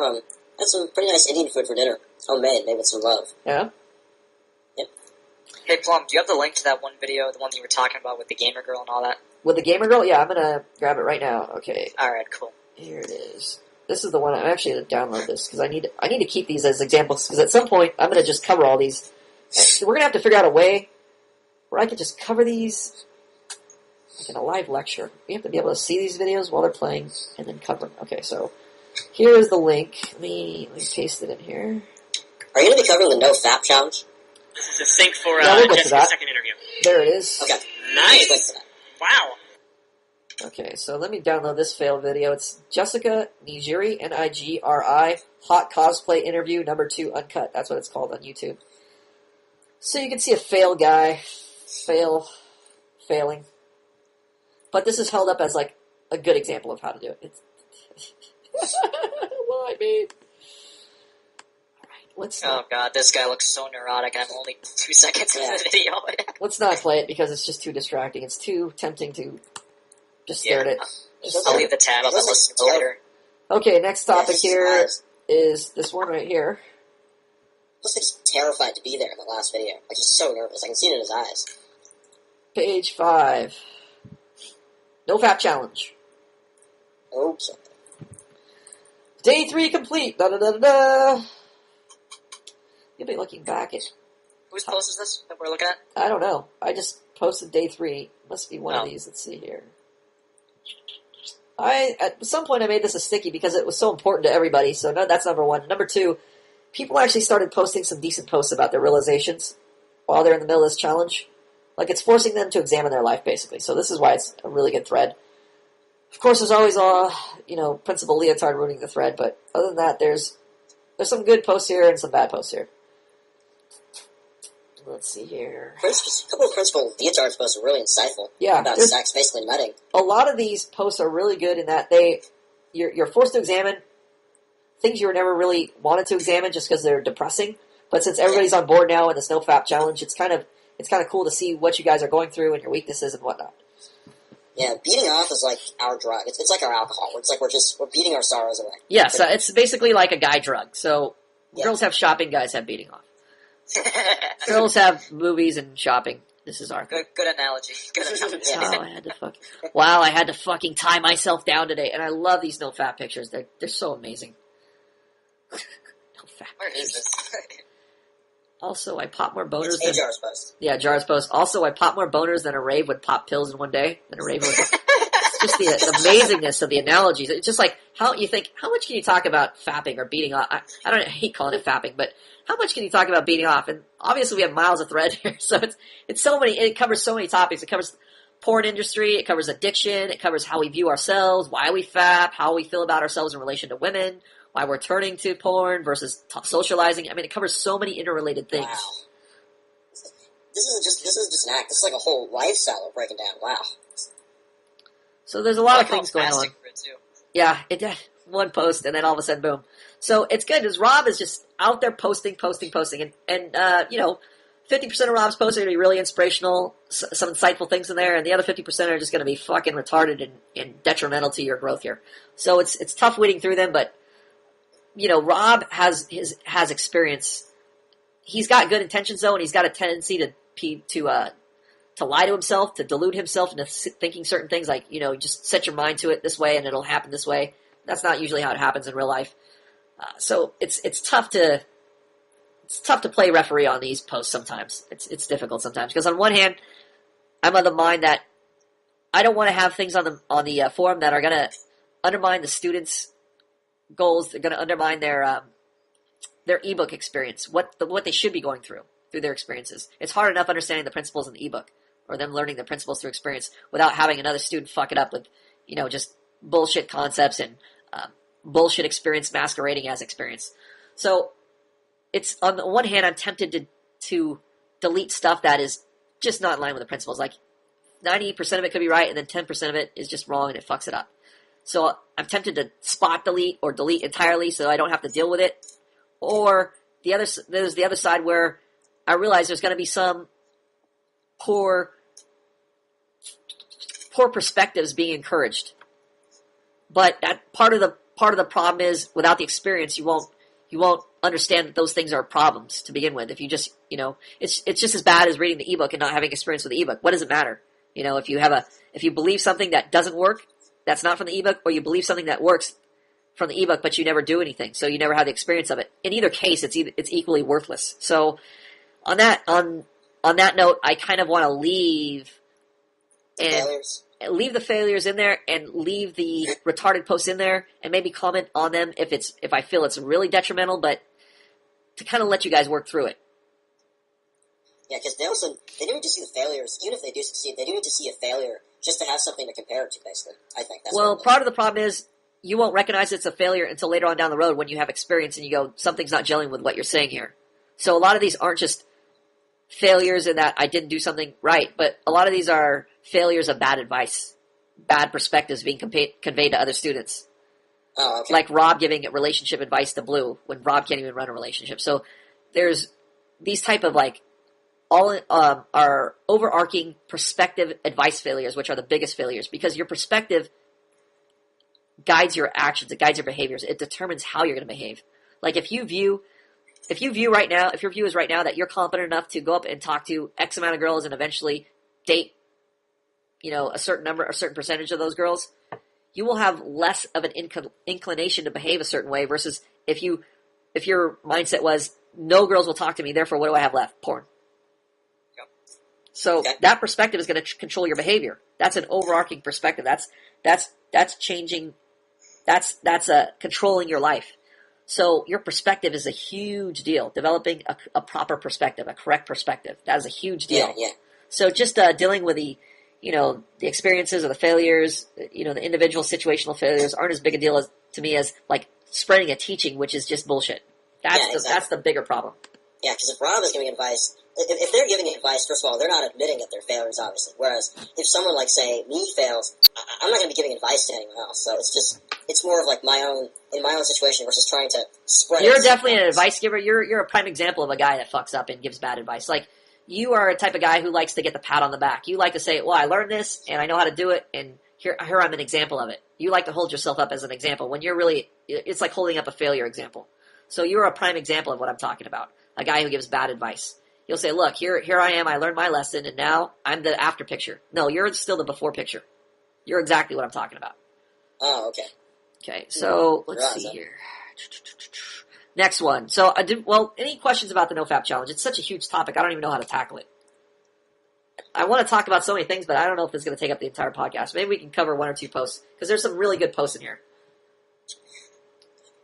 How about we just take a page, and everybody just pick one post? I'm going to take page 2. All right. Hold on. And just look for one good post in there. I'll take page 9. Okay. I'll take page 2. I'm page 2. All right. God damn it. It's got the must not fap. I love that picture. He's holding his hand. With Obama, There's like sonar coming off his hand. Must not fap. Okay. Gotta find a good one. I'm trying to choose between Rob's and Principal Leotards. Let's see here. Well, this isn't really a post, it's just a quote from Henry Ford by Rob. Yes. Whether you think you can or you can't, you are right. Henry Ford. Yes. That's nice quote. That's my post for page, what page am I on? 4? Nice little pithy quote. Yep. Let's see here. I've settled into sleep a little bit. Some of these experiences are so touching because they're so intimate. You see a guy like, fuck, my life's a loss. This is such a difficult thing. And they're realizing something about their life. It's just like such a touching time in their lives. Such a touching time. So many puns in here. So the theory is that human males, like primates, don't need the physical ejaculation part. I tend to ignore Principal Leotard's evolutionary theories and whatnot. They're just nonsense. Page 3. Uh-oh, Lighter Than Airs. Lighter Than Air has some good posts. God, I wish I could find one of these. I think I start posting after like page 4 or something where I'm like, oh, these are some good ones. Lighter Than Air is very, very self-deprecating. Lighter Than in Air. all of his posts. Yes, self-deprecating guy. Like High School 101, I would usually beat off 3 times a day. I know I'm addicted. I've also tried to quit. I've never managed. At least I've managed to admit I have a problem. That is the first step. My self-esteem was split open when I saw the poor social expectations chart in the ebook. The poor social expectation. Which one was that? With the porn addict picture. There's a guy saying something, and then the chick's like, "Oh, you shouldn't talk like that." Then with a porn addict picture with a fleshlight. Mostly because I have one. I don't think they were totally unrelated though. I just happened to pick the fleshlight just as an example, but he just kind of related to it because he actually has a fleshlight, which is kind of funny. Well, the porn addict picture with a fleshlight, mostly because I have one. It wasn't a porn addict picture with a fleshlight. It's just that he's an addict and he saw it as relating to him. The point of using the fleshlight doesn't even relate to him, and the social expectations chart has nothing to do with the addiction here. But he just picked up on it. I thought it was funny. It's a knockoff that is a third the price, but there's no fucking excuse to have it. He's talking about it. Now he's even talking about it like it matters. It's a knockoff. I got it at a discount. It's a third the price of the regular fleshlight, but that's still no excuse to have one. It's so funny. I got it at a discount, bro. Jar's funny. I also have 1 gig of porn saved in my hard drive right now. I feel like, yeah. Just go to YouPorn or RedTube. Jesus. If you're going to look at it someday the internet will crash and you'll just need an emergency backup before. I feel like the addiction is what's keeping me from truly getting out and practicing social interaction. Why would I go out and try to communicate with women if I could just have access to naked pictures and videos within 5 clicks? Yeah. Because it's better. That's exactly true. It's the same question, like, there's a funny post on Reddit about, my toughest decision on Friday night is to play video games or go out. And that's not it's a sad commentary on their lives, but it's also a sad commentary about the girls. The girls don't realize it. They think it's just all about the guys being sad, but they don't realize if a guy decides on a video game over socializing with a girl, that says how terrible you are to socialize with. I mean, yes, part of the problem is he has no training to socialize with you, but also part of the problem is you're reinforcing that by acting like a total cunt. Yes, it's his fault that he's not putting you in check, but you're also, as a cunt, you're also working against him by, trying to pass laws that will prevent him from even pursuing a relationship. For instance, a classic example of female stupidity of why women should never be in charge of anything. There's like a stalking law where, if you're harassing a girl, continually trying to contact her, this constitutes stalking. So stalking has become like a vogue term, like people like to throw it around to make it seem like, oh, I'm so popular, I'm so important, you're stalking me. Meanwhile, now guys are so conscious of the social expectation to not be perceived as a stalker that they won't do normal things that would be considered romantic, like buying flowers and leaving them on a girl's car, or, being persistent with a girl. Girls on one hand will say, I like it when a guy's persistent. But on the other hand, if there's a stalking law created just for persistent guys who they don't like, what does that say to all guys in general? It says girls don't know what the fuck they're doing. Don't be persistent. Yeah, it says be neurotic, which is exactly what turns girls off and which is what makes them want to create stalker laws. Because if you're a neurotic guy, you're going to behave in a neurotic, disturbing manner like this guy with a white Darth Vader cape on YouTube. And now you're going to be creating an uncomfortable feeling with these girls where they're not at ease, and they're going to want laws against guys like you talking to them. They don't realize that it's not just going to apply to guys like you, it applies to every guy. Now, even guys who are on the fence are going to start becoming neurotic guys just because these laws are pushing them towards neurotic behavior. Yeah. So girls don't realize this. They're fucking retarded. It's just like the same thing where girls always say, be a man and just do it. If you want to kiss me, just do it. But now there's laws at certain colleges would say you have to specifically ask permission, since we're so worried about date rapes and stuff, that if you want to touch her boob, you must ask her, may I touch your boob? But if you have to touch a girl's boob and say, if you have to ask her that, she's going to be like, no. So it's already setting it up for failure. You're already setting up yourself for a failed social interaction. May I touch your boob? May I kiss your lips? May I touch your vagina? I mean, these are unnatural things to do. Yep.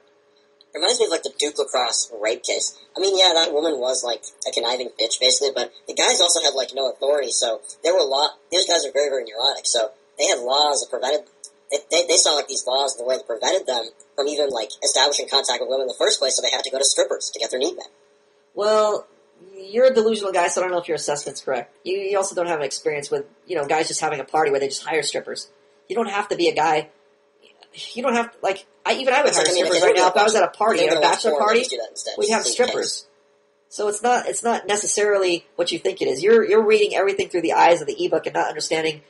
That's not incorrect, but you're not understanding, experience and human nature. Whereas the hiring part is part of the fun element. It's not necessary. It's not, just like you said, paying for a dinner does not determine whether you're a pussy or not. Does not determine whether you're emasculated or not. It's the reason why you're paying for dinner. That's what you don't understand. You think that you just look at the act and go, that's emasculated. You're like a typical guy going, oh, if this guy pees sitting down, he's emasculated. If this guy, doesn't drive a truck, he's emasculated. This is just outward show. I wasn't criticizing him like necessarily for hiring a stripper. I wasn't calling them emasculated for that.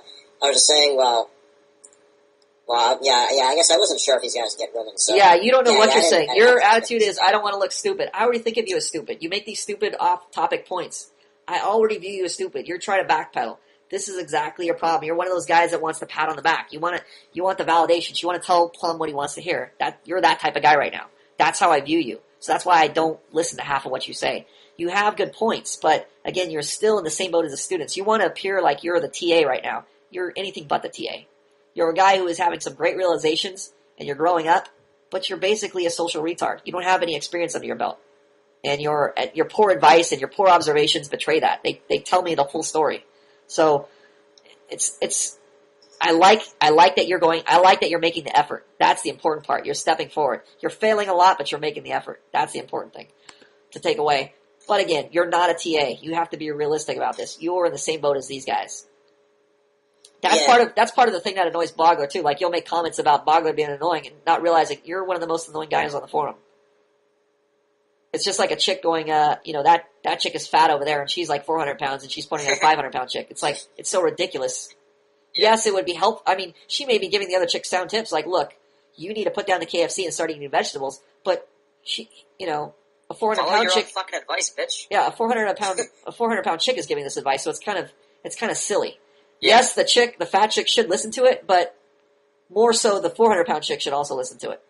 Yeah. I guess it's kind of it's like your analogy about the analogy you made about a hobo giving advice on you can improve your financial situation. It reminded me of that.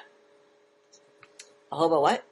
A hobo giving you advice on your financial situation. Yes. Yes. I like when you finish the point and don't just throw it out there. That's more helpful. It relates to it. I figured you'd get it. Yes. Since it was your analogy.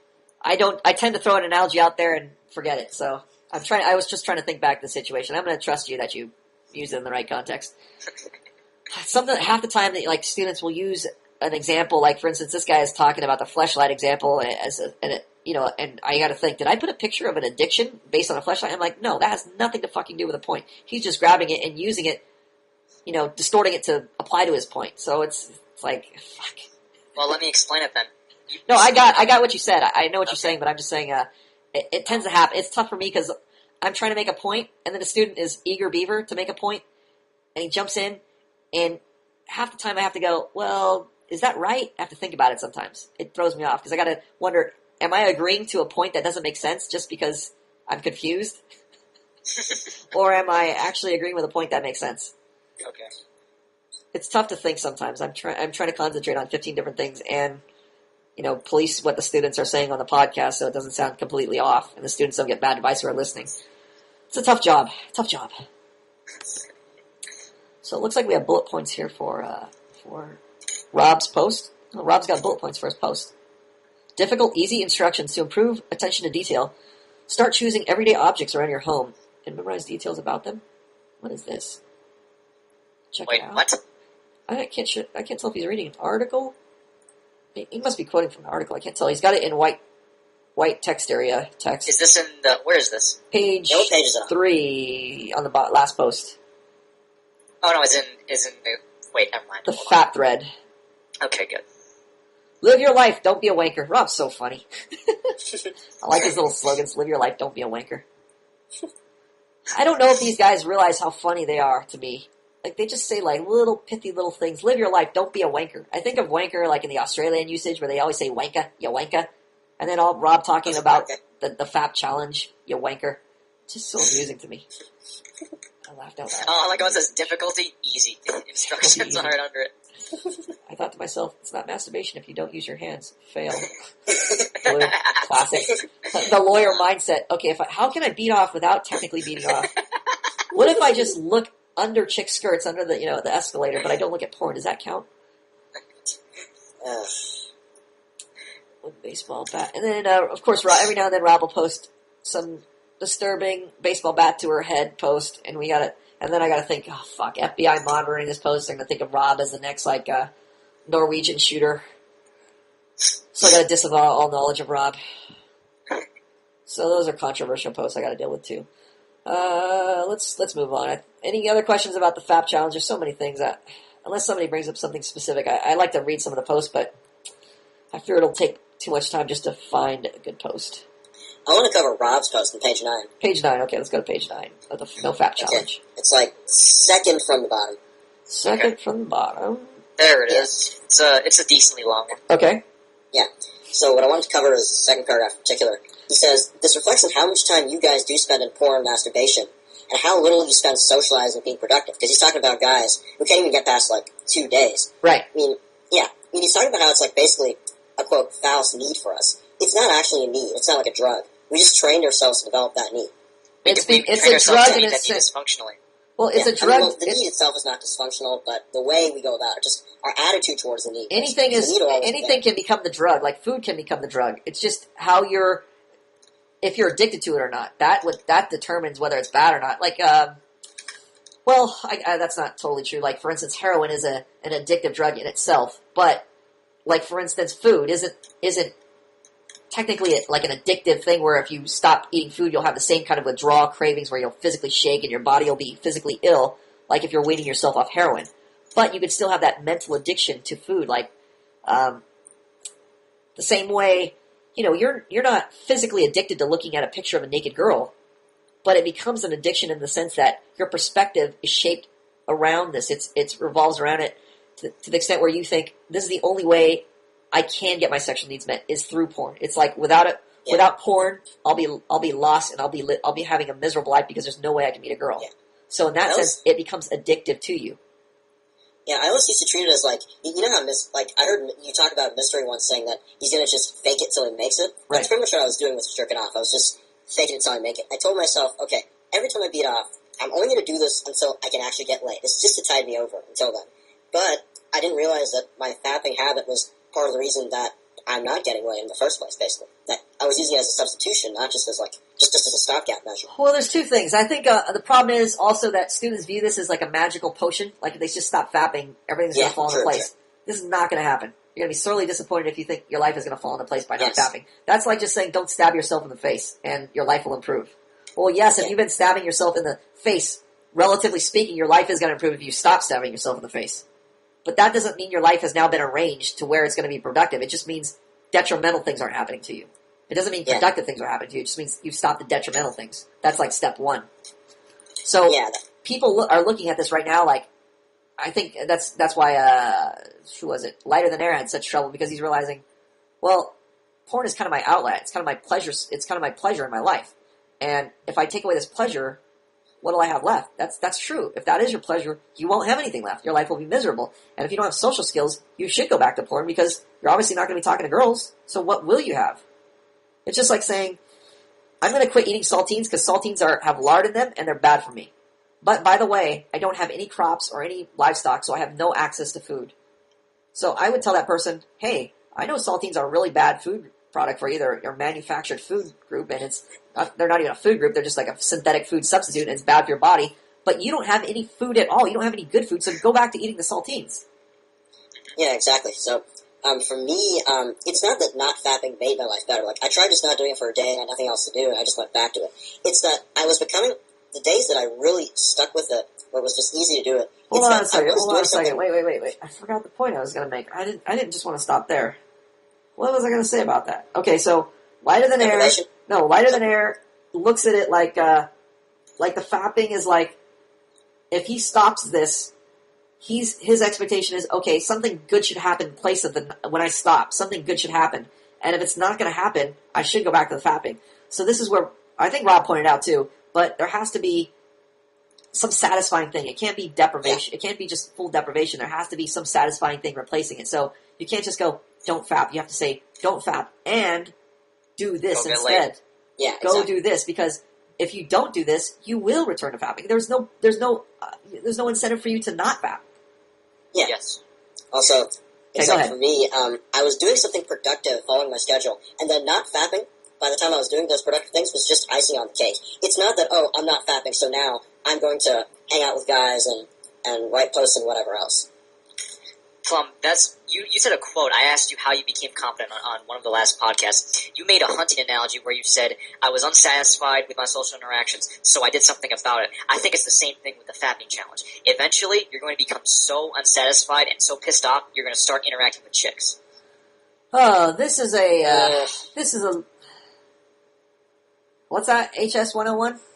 Oh, I'm sorry. Well, I don't know, he's, like, partly right. It's like, if, like you said, if you have no other food source, if, like, there's some deers, if you're in the forest and all you have to eat is, like, tree bark and grass, and you say, I'm gonna stop eating tree bark and grass, but you have no animals to hunt, then yeah, you're just gonna go straight back to eating tree bark and grass and other bad things. But Death by Porn is asking, well, if you just stop eating the bad things, will you automatically be motivated to go out and hunt for animals? And Not automatically, I'm not sure I'm entirely on... Oh, okay. But eventually you'll become dissatisfied enough where you will do something about it. Okay, well then what if the tree bark and grass are just like just close by and the nearest animals are like Oh yeah, you're right, away? you're right. That was a dumb analogy. Yeah, that was a really dumb analogy. That's not the point I was making. Just forget what High School 101 said. The point I was making is, it's kind of like saying, if you're deprived of meat, so you're going to do something about it. Well, not necessarily, because you might be deprived, but yet not have any hunting resources, any motivation or any wherewithal to begin figuring out how to hunt. So it's kind of like a daunting task. So you'll just start engaging in these other dysfunctional behaviors, and it's not necessarily driving you toward hunting. So by the same token, just because you're dissatisfied doesn't mean you're going to start forcing yourself to interact with people, because there's still a painful consequence if you don't know what you're doing. Doesn't mean you're just going to fight through the painful consequence. You might just start, having another type of dysfunction or another type of expression of your dissatisfaction. Doesn't mean you're going to start doing the functional thing. So, yes, it's good to have that dissatisfaction because you want to obviously fill that and be satisfied with something. But it's not an end in itself. It's not it's not an end. It's not going to solve anything. There still has to be a direction. There still has to be something guiding you to train you how to do it. Like, you still have to have a direction of, here's how to hunt, here's how to pick up the bow, here's how to carve the thing, and you have to practice doing that. Because if you just say, well, it's supposed to drive me, it's not going to end up being that. For me, yes, it did drive me, and it did. I could say I learned how to carve a bow from trial and error, but there were a lot of problems that came along with that without having the direction. It's just like if you can get somewhere by burning a bridge, but let's say you need to cross that bridge in the future again. Well, too bad, you already burned it in your trial and error phase of figuring out how to defend your territory or something. Maybe there's a better way to defend your territory instead of just burning that bridge. Now you can't get back across it. Now you can't get back to your other territory. So you learned a hard lesson. So I learned a lot of hard lessons as a result of learning how to do things the right way. It's not just because I knew how to do things. I had a good teacher. I had good direction. It's that I had no direction. So I was trying every direction. And by trying every direction, you're going to try a lot of bad things. And when you try a lot of bad things, there's also going to be consequences of those bad things. So I reaped a lot of bad consequences in the process of learning how to do it right. So yes, I gave you a technically correct answer, but it's not something that ultimately answered your question, because it didn't talk about you needing a direction, not just to not fat, to drive you to do something, but also to have that, to not fat, to have there's going to be the hunger, but now there has to be the direction, there has to be the proper training. You have to know how to hunt. Yes, you have to know how to hunt, not just hope that hunger is going to drive you to build the bow correctly, or hope that it's going to actually lead to you. You're just being desperate enough is going to translate into you being satisfied because you're desperate. Well, then that analogy I made was dumb because, or rather, I explained it poorly because, never mind. Okay, moving on. So, did we cover this one, or is there anything else you want to cover in this post here? One more thing I want to cover in this post. Yeah. I see. It's 21 days to make a habit. It's not going to guarantee you'll never masturbate or look at porn again for the rest of your life. Because I've already done it. Ramos talks about his perspective. He says, what it did do, though, was that it changed my perspective on porn and masturbation. That is what this challenge is meant to do. Instead of feeling pleasure when I fap and watch porn like before, I now feel a pain. Okay. So when I do fap, the first thing that comes to mind is how I do everything I can to not do it again. Well, yeah, I mean, basically he's already doing what is productive because he already has other things to do. It's like, he says, it's like my mind automatically starts to train itself during the challenge. After the so-called pain phase, or deprived feeling phase, lasts for about a week or so, to adapt itself to the remaining 2 weeks. And he says, it's all common sense if you think about it. I know I can't fap or look at porn today for the next few weeks, so maybe I should go do something else. So yeah, he's training himself to, block it out, as long as he still knows he has the alternative, basically. So yeah. What? What's the point? What's the alternative? He can't get laid. What's the point? It goes back to the sardine analogy. What's Like, sardine? if he doesn't have anything else to eat, it's better to just eat that than nothing. Oh, the saltines? Yeah, yes. Yeah, I guess What the I fuck didn't are really have sardines? a point in mind. I just wanted to add on to the last point. I thought there'd be something else in it, but Okay, saltine, not sardine. Such an Indian. Okay, there's actually a point I wanted to cover in here. So when I do fat, the first thing that comes to mind is how I can do everything. I cannot do it. What? Is how I That's can how do I can do everything I can to not do it I again. can to not do it again. Fucking Rob. Say So that my mind 5 times fast. automatically started to train itself during the challenge after that so-called fake. No, there's some such one. That is what this challenge was meant to do. Instead of feeling pleasure when I fap and watch porn, like now, I now feel pain. I don't get that. Because he feels, I understand that part a little bit because I had that whenever I was about to break, I'd feel that same shame. So he's saying shame pain? No, just emotional pain. So you're just feeling pain, the pain of shame. Sure.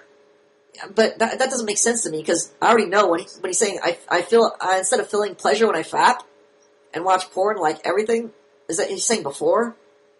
I guess during or when he's Instead about of to. feeling pleasure when I fap, so is he talking about previously, like before he just felt pleasure? Because even before that he took the challenge, I'm sure he's fapping and still feeling shame when he's done fapping. So I don't know what the difference is here. I don't understand what the difference is. So when I do fap, the first thing that comes to mind is how I can do everything. I cannot do it again. It's like my mind... No, where the fuck is the sentence I keep missing? What it did do, though, was it changed my perspective on porn and masturbation. That is what this challenge was meant to do. Instead of feeling pleasure when I fap and watch porn like before, before he was feeling pleasure when he was fapping. I think after you finish. So now he's associating enough pain. Yeah, but I don't get that because when he's finished, even before he's feeling pain of shame. No, it's after you finish. That's when you feel the pain of shame. Before. Yeah, that's before. I'm not talking about before he's masturbating, but I mean before previous to this challenge. Oh. Like after he's done masturbating, let's say 10 years ago, just to clarify before. We're talking 10 years ago when he first masturbated. Now he's done, it's pleasurable, but now he feels shameful about it. Okay, so it's like he's turning it off drugs. He's saying, I'm trying to quit weed, but... Yeah, it's like heroin addicts when they're they're shooting up. They feel pleasure when they're shooting up, but after they're done, they feel shamed in their life. Yeah. Like, I don't get how that's different now that he feels pain when he tries to fap. That's the part I don't get. Like, how do you just change your perspective when that was previous his perspective? Don't Manhood understand. Academy students. Yeah, this is like part of the bad advice I'm talking about. It seems like he's saying like he's a different person now. Like he's so changed his mindset that suddenly if he tries to fap, he'll feel pain that prevents him from fapping. That seems like bullshit to me. But I don't even know what he's talking about in this sense, so I don't even know how to address it. This is the difficulty when Manhood Academy students post. You're like, is this legitimate? What the fuck is he talking about? It's so convoluted. And then I hear High School 101. Ugh. This is a bad paragraph to pick, I'm not gonna lie. High School 101's makes me at his ugh. Well, what's wrong with, like, apologizing for a mistake? I mean, I don't get what's the difference between, like, apologizing and, like, self-deprecating. What do you mean? Okay, if you're saying, oh, I fucked up, I'm sorry, versus, I fucked up, I'm the most horrible person in the world. I mean, I don't really get the difference. Okay, the self-deprecating is kind of your attitude. Self-deprecating is where you're... I'm not talking about you right now, I'm just talking about in general. Is that what you're talking about? Or are you talking about you specifically? I'm talking about in general. Yeah, I'm just talking about in general. Okay, so a self-deprecating attitude, like the guy in the video where he's already prefacing his joke, like this is going to be a weird joke, and so basically he's trying to say, here's an excuse for why I'm stupid, and he's saying that wasn't funny, I know it was a lame joke. So basically he's trying to appear valuable. His intention is to be valuable to somebody, to be functional, but yet he's saying he's not valuable. The self-deprecation part is to say, I'm not valuable to you. My expectations shouldn't matter to you. So he's undermining his authority. That is what the self-deprecating is doing. The apology is just acknowledging something you did wrong. It's trying to make an amend to the person you wronged so that you can continue the relationship. It's like saying if sometimes I posted something wrong to a student, in their introduction, I yelled at them unnecessarily, and I feel I should apologize because I injured them. I punished them when it wasn't merited. So I want to repair the relationship now because I caused them pain when it wasn't merited, which is going to have a negative consequence, a resentment consequence. I don't want that resentment to be there. So I didn't need to acknowledge, hey, I fucked up here. that is me acknowledging a problem I'm causing versus me. And generally, a self-deprecating comment is generally based on attitude of self-deprecation, which is saying, I am not worth the same as you as a person. My expectations, when you tell somebody your expectations are not worth as much as them, you're basically telling you're not worth as much as them as a person.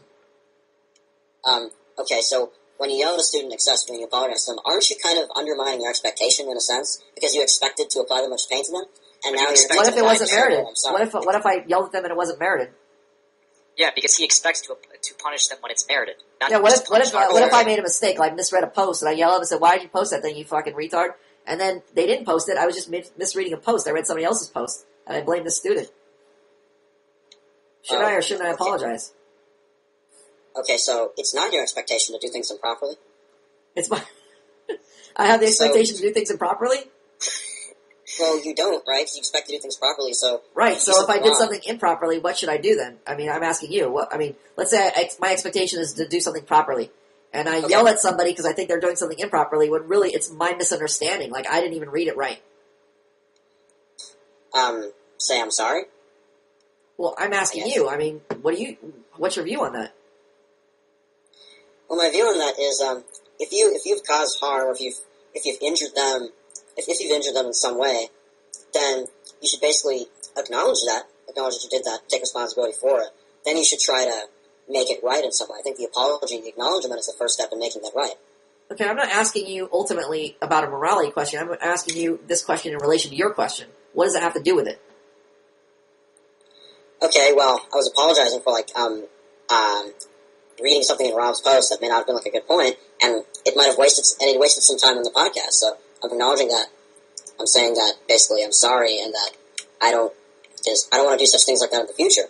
Just, being open about but I don't mistake. understand, I understand why you're saying that, but I don't understand why you just brought it up and now are relating it to this point. I don't understand how the transition came about. You were asking me something about, self-deprecating, and then all of a sudden it led to you an apology. It's it doesn't make sense. Why are you bringing it up? Okay, well, I went, I sighed, and then you said I was being self-deprecating. Oh, no. I had a different... It's a miscommunication. When you sigh, I take it as, you're trying to copy what my frustration with the post. Same as if I was talking to Bogler, and I'm like, fucking Bogler, and you make the same kind of sigh, fucking Bogler. You're basically sending the same message. Yeah. You're exasperated with him. That's what I was talking about. When I'm exasperated with your sigh, I'm referring to you when I was talking about a guy going, a 400-pound chick going, oh, that fat chick, she's so fat. You're pointing at a 500-pound fat chick. That's like you pointing to Bogler. So you sighing to me is it's fucking annoying. If I sigh, it's because I'm frustrated with Bogler. I'm trying to adjust his behavior, correct it. When you sigh, it's it takes on a different tone because you already don't know how to give incentive to create a good relationship. So you're further undermining his incentive by sighing. You're kicking him when he's down, and yet you're a person who doesn't even know how to create a good relationship with him yet. So you have even less ground to sigh. So you sighing comes off as you're a guy who's trying to lord it over somebody, like you're better than them. When I'm sighing, it's I'm not trying to be better than Boggles, and I have a valid reason for sighing because I'm basing it on I'm teaching him. I know how to do it. Whereas your sighing is, if you're sighing, you're basically saying I know how to do it when you don't. That's why your sign comes across. It sends a different message than my sign. Oh, okay. It's a passive aggressive thing where I'm being like a chick and I'm basically saying, oh, you should do it this way, but I don't really know how to do it that way, basically. So it's not. It doesn't have to do with the chick thing. It has to do. do. Well, I'm just making an analogy. Well, it's a bad analogy. It has to do with you. Okay. Oh, fucking guy. My side here, see, it's I'm trying to teach you something from something I already know. Okay, I know how to do something. I know how to build a house. Okay. You've never built a house. All your houses fuck up. You try to glue things together, they just fall together in a clump.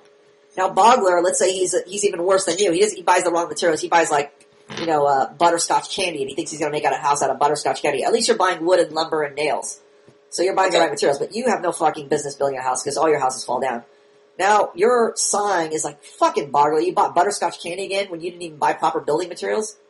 See, your sigh comes off as you now become an asshole. Bogler now resents you because you don't even know how to build a house. So you sighing because he bought the wrong materials is ironic. Whereas me sighing is, I'm sighing because I'm trying to teach him how to build a house because I already know how to build a house. You don't. So you have no business sighing. You should be sighing at yourself, if anything. Okay. So it's like taking the opportunity to kick Bogler when he doesn't know how to build a house, when you should really be not be kicking anybody because you're the last person to be kicking somebody. You have no business. You don't even know how to build a house. So where do you have the ground to kick these students? So the students are going to look at you and go, well, why are you sighing when you don't build a house? You can't build a house. Yeah, exactly. I get what you're saying. But you're also mentioning, I get that point, but you're also mentioning something about, like, self-deprecation and apology. Oh my God. Wait, what? No, that is, you were talking about that. You brought that up, so that's why I was questioning, why did you bring that up? What does that have to do with your original point? That's why I asked you. I didn't bring it up. You brought it up. Okay, well, it was about me apologizing for, yeah, the point, I got that. I don't think you caught the point that I already understood that you were, this is so fucking complicated. I was sighing, and then you sighed, and then I was like, I mentioned I sighed because you sighed. I was referring to the incident with Bogler that I just explained now, where it's hypocritical of you to sigh, referring to Bogler. That's how I took your current sigh just now, whereas you're taking it to mean you're sighing because you're not getting something. Is that what you're saying? You're sighing because you're being self-deprecating or something like that? Yeah, that's the reason I was sighing. Actually. Yeah, that's what I thought. So when you explained it, that's what I thought you meant. Okay. I'm glad we took 2 hours to clarify this subpoint at the meaning of a sigh. Well, at least we turned it into something educational. Okay. That is the silver lining out of this seemingly nonsensical conversation. Okay. So that answers my question. Great. Oh man, that was awesome to hear. That made my ears bleed. No, I mean, well, you were trying to explain. I was just sitting here smiling, just listening to the whole thing. It was awesome. Oh, God. Well, the problem is we're on a podcast, so I actually have to clarify things, even if I don't want to clarify things. Okay, here's the next one. Let's see if we can work through these quicker. There's that. This is, we're covering, what are we covering? Nerd ass. Lighter than air's question. You want to read it, DVP, since you didn't get to participate in the last pointless conversation? Sure. Do you want me to read the quotes or just what he Everything. says? Just read it. Okay. Quote, I'd say most of your assumptions No, at the top. Oh, okay. There we go. This is the nerd speaking, and the nerd had this question since day one. We are to have hold on, he's already referring to himself in third person as a wrestler. Okay, so the nerd is referring to himself. Keep going. We are to have and enforce expectations. Yes. Among the example expectations given in many of our expression lists is, for example, quote, I expect women to fear and love my authority, end quote. Not bad, not at all horrible. Men and women loving each other for real, down-home style, that's a good thing. But down-home style, that's a good thing. Only a fraction of the women one ever comes across are going to love and fear his authority. What appears to logically follow is that we're to go around punishing most women we ever see for not fearing and loving our authority. That can't be correct, but I can't understand it otherwise. So yes, I really am asking this. What am I missing? Where for you is the line where you allow yourself to walk away and let your expectations go unmet by others? Thank you, as ever. Okay.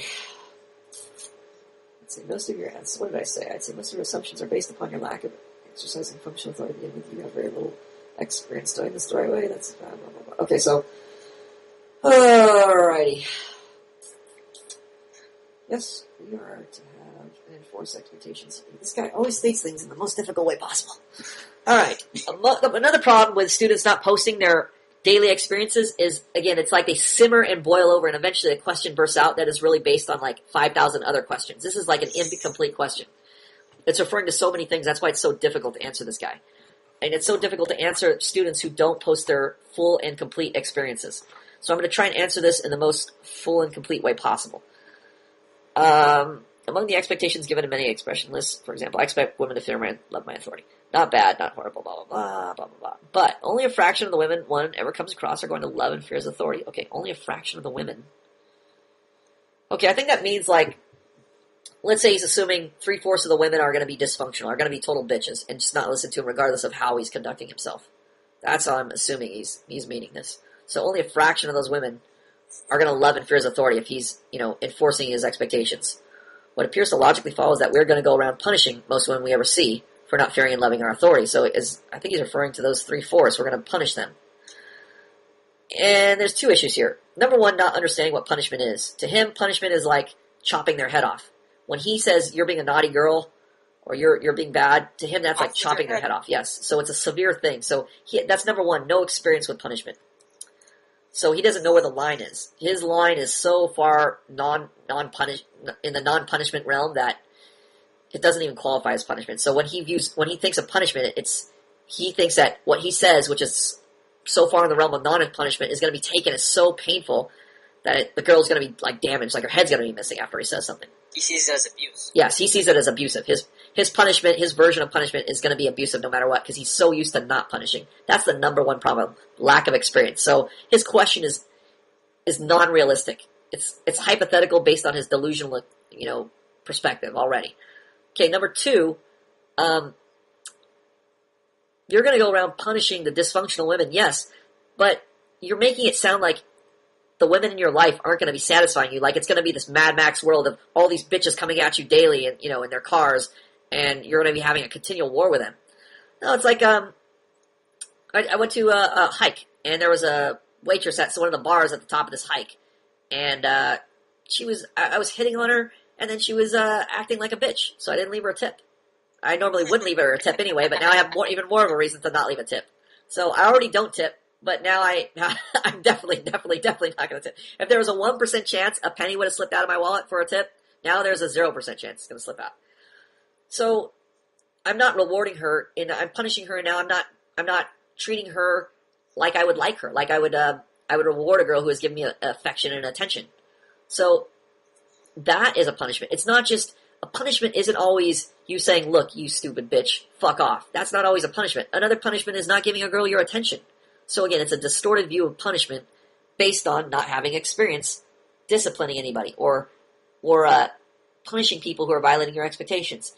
So if some girl I'm flirting with her and I say, hey, you have, I love your eyes, I want to go out with you, da-da-da, and then she makes some snide, sarcastic comment to me, well, I might start treating her well. I might stop giving her my attention. I might stop, cutting off my affectionate responses. I might start snubbing her. Yes, I will. That is punishment when I snub her, or when she makes a snide remark and I go, yeah, that's pretty funny. Okay, here's what I want, and I just completely turn off the leading aspect and the complimenting aspect and the reward aspect of my conversation, and I handle her like I handle a dishwasher now, and I give her no respect at all, and even I will speak down to her. These are all types of punishment that you can employ. And to various degrees, like if you got to go back to that restaurant, all you have to do is just be a customer and not give her any type of validation whatsoever. So she's a waitress. She's trained to be friendly. Hey, how y'all doing? And you just nod and give her your order. You don't have to go out of your way for people who are, especially girls who are acting like bitches to you. You're not obligated to do that. And in fact, if a girl is acting like a bitch, I'm going to punish her. And that is going to change the nature of our relationship too. I'm no longer just going to be a person who she just doesn't think anything of. Thinks of me as like a doormat or as just a table, a non-person.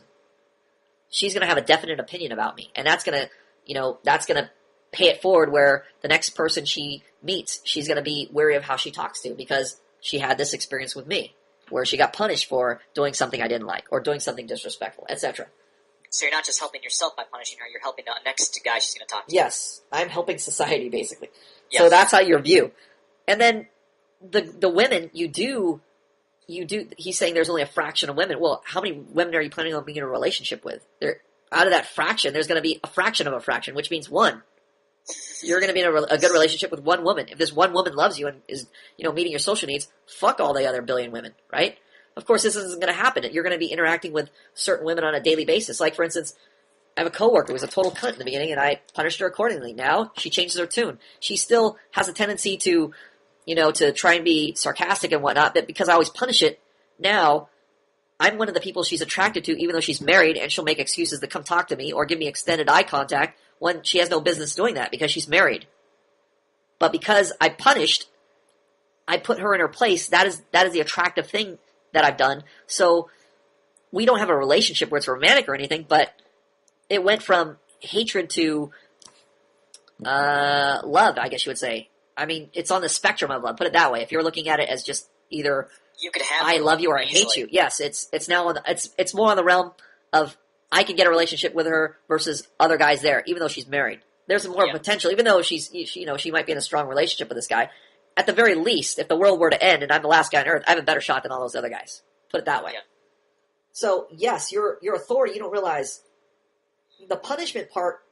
What this guy ultimately doesn't realize is that the disciplining part of your authority is what causes a girl to fall in love the most. It's not the pleasure part. It's the discipline part. That's where the girl falls in love the most, the deepest. Again, not paying attention to the ebook and not understanding the concepts because you don't have no experience in this. With your experience or in your mind, punishment is just akin to, I hate you. I hate you. I will never love you if you punish me. If you just give me what I want, I'll love you. No. That does not create the deepest love. Punishment does. So even in a relationship where you love a girl and you're rewarding her, you're just telling her what you like and she does it, she cooks for you, etc., and you're rewarding her, at some point she's going to fuck up. She's going to violate your authority, violate your expectations, and do something you don't like. And if you don't punish her, her love for you isn't going to reach that deepest point. That's what you don't realize. The other way around, too. If you keep punishing her, if there's no incentive, she won't love you either, right? I think that's what she's worried about. Say that again? Like, if you keep punishing her, but you give her no incentive, then she won't love you either, right? So you really do need, like, both, basically? Yes. I think that's what Light of the Air is worried about because he's so overwhelmed by the fact that he can't give incentive. There's two things. There's I'm covering right now. I'm covering just the punishing aspect because so many guys are pushovers. That's why in the beginning we only emphasize the punishment. Oh, okay. It was almost like a given. It was almost like guys are so used to rewarding already that you have to give them the extreme, the other end of the spectrum. Yeah, we've given them the other end of the spectrum, and then we kind of realize that they really don't know how to reward. In a sense, they do in that they can, it's easy to give somebody a gift. But to reward somebody when they merit it is something that's not easy to understand. Like, people are so easy to go, oh, a girl just looked at me, or just it seems like she's being friendly, because she's smiling. I'm going to give her a car. That is a very poor reward. That's a very poor way to reward. It's just like if somebody says hello to you, you go, okay, you said hello, so I'm only giving you $50, not $100. That person you just said hello to, or the person just said hello to you is going to look at you and lose all respect for you. They're going to lose all fear of your authority because you're giving them a pleasurable reward without merit. So they realize you don't know how to wield your authority properly. So now they're not fearing your authority. They're not loving your authority. That is another problem. So initially we were concerned with guys just, being so much of a pushover that they had no boundary. They had no concept of punishment. Like, they only had the concept of reward.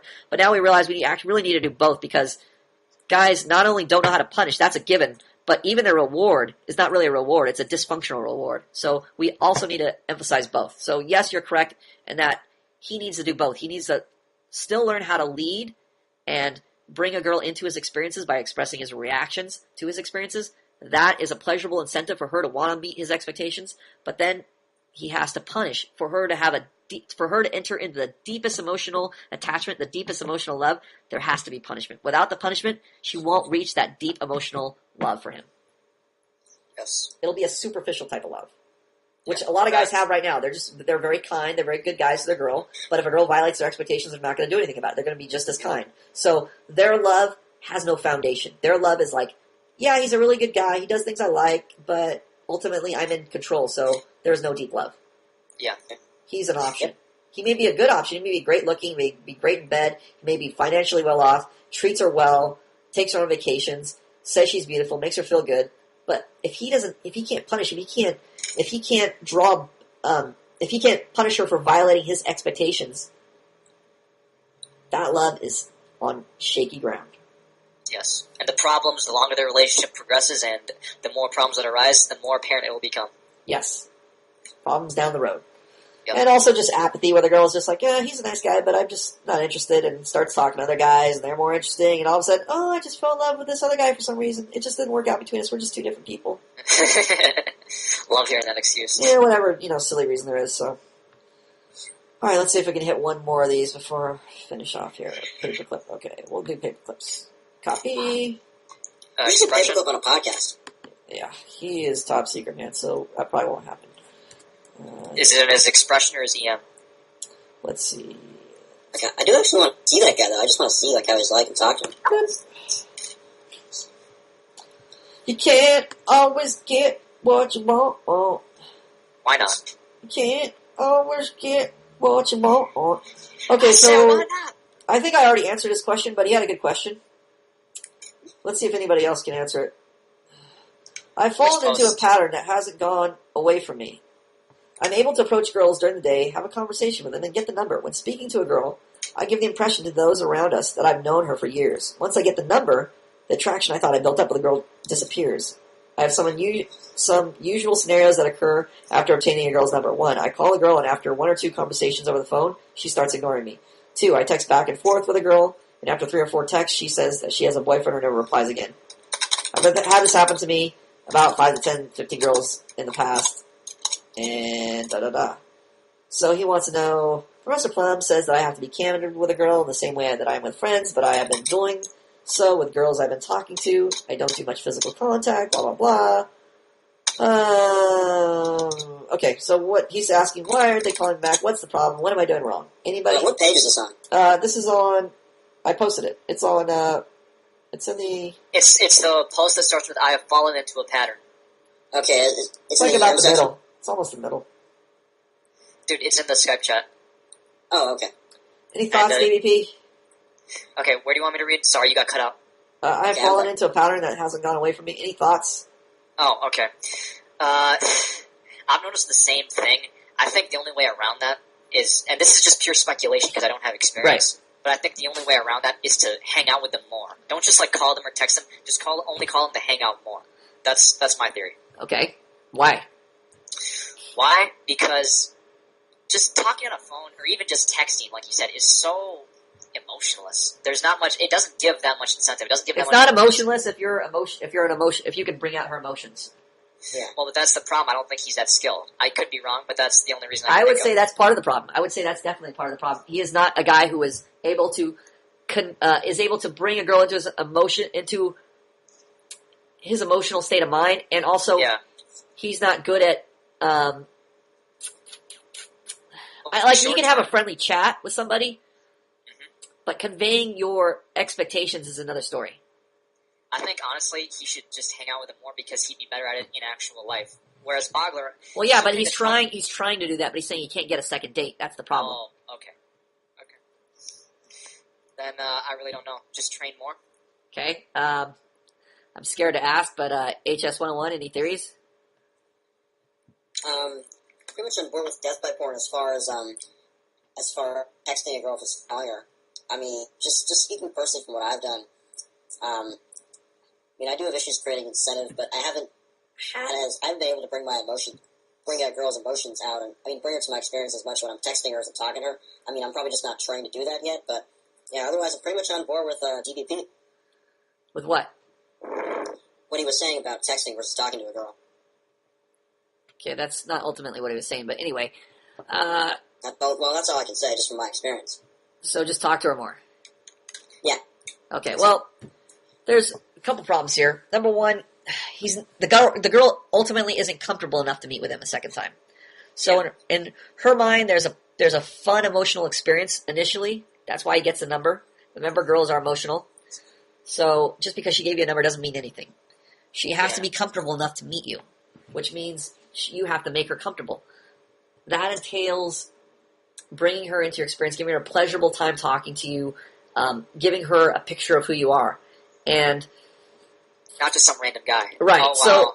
So that just clicked. I'm sorry. Yeah, but so there's a sense of you're a stranger and the unknown is there, and girls are always afraid of the unknown. They're already insecure by nature, so they need if you need 1 unit of comfort, a girl needs 20 units of comfort compared to you. See, if a girl just said, "Hey, you're cute, let's meet," you'd meet no problem in a dark alley at 12 at night.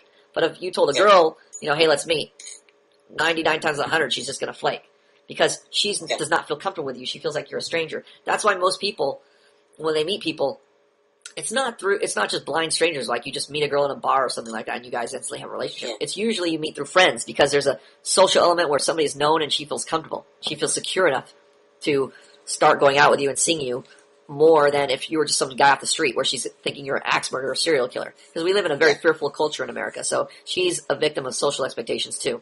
Then there's also what?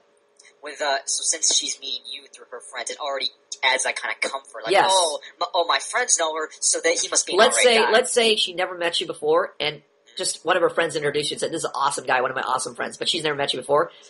10 times out of 10, she'll probably go out on a second date with you or meet up with you for a date because you're already vouched for. So it has nothing to do with you. Yes, when you don't have that advantage. And that's really the normal way of doing things is to meet through social circles. That's why I encourage you to have bros and to start widening your social circle versus just going and talking to complete strangers, because that's really the abnormal way of doing it, and it requires extra skill to do that. Okay, well, I have a question about when you're saying extra skill. You're saying it's abnormal, and you're saying it requires extra skill, so... Well, it's abnormal in that if you can make a girl comfortable within 10 minutes, you're talking to a new person, so there's already the it's a new person I'm talking to, and then you're already neurotic, worried about the people around you and whatnot. Okay. And then you have to make her feel at ease and comfortable. We are talking to a new person, and this is just not something you're trained to do from a young age. So it takes an extra amount of skill than just if you were socializing with people over a period of time, you would feel more comfortable socializing with a girl who you saw maybe 3 or 4 times at the bank versus a girl you just saw all of a sudden out of the corner of your eye and she's really hot. You have no grounds, no common interest to talk to her. Like if you knew a girl in your social circle, you could say, hey, remember what Debbie said on Tuesday and da-da-da.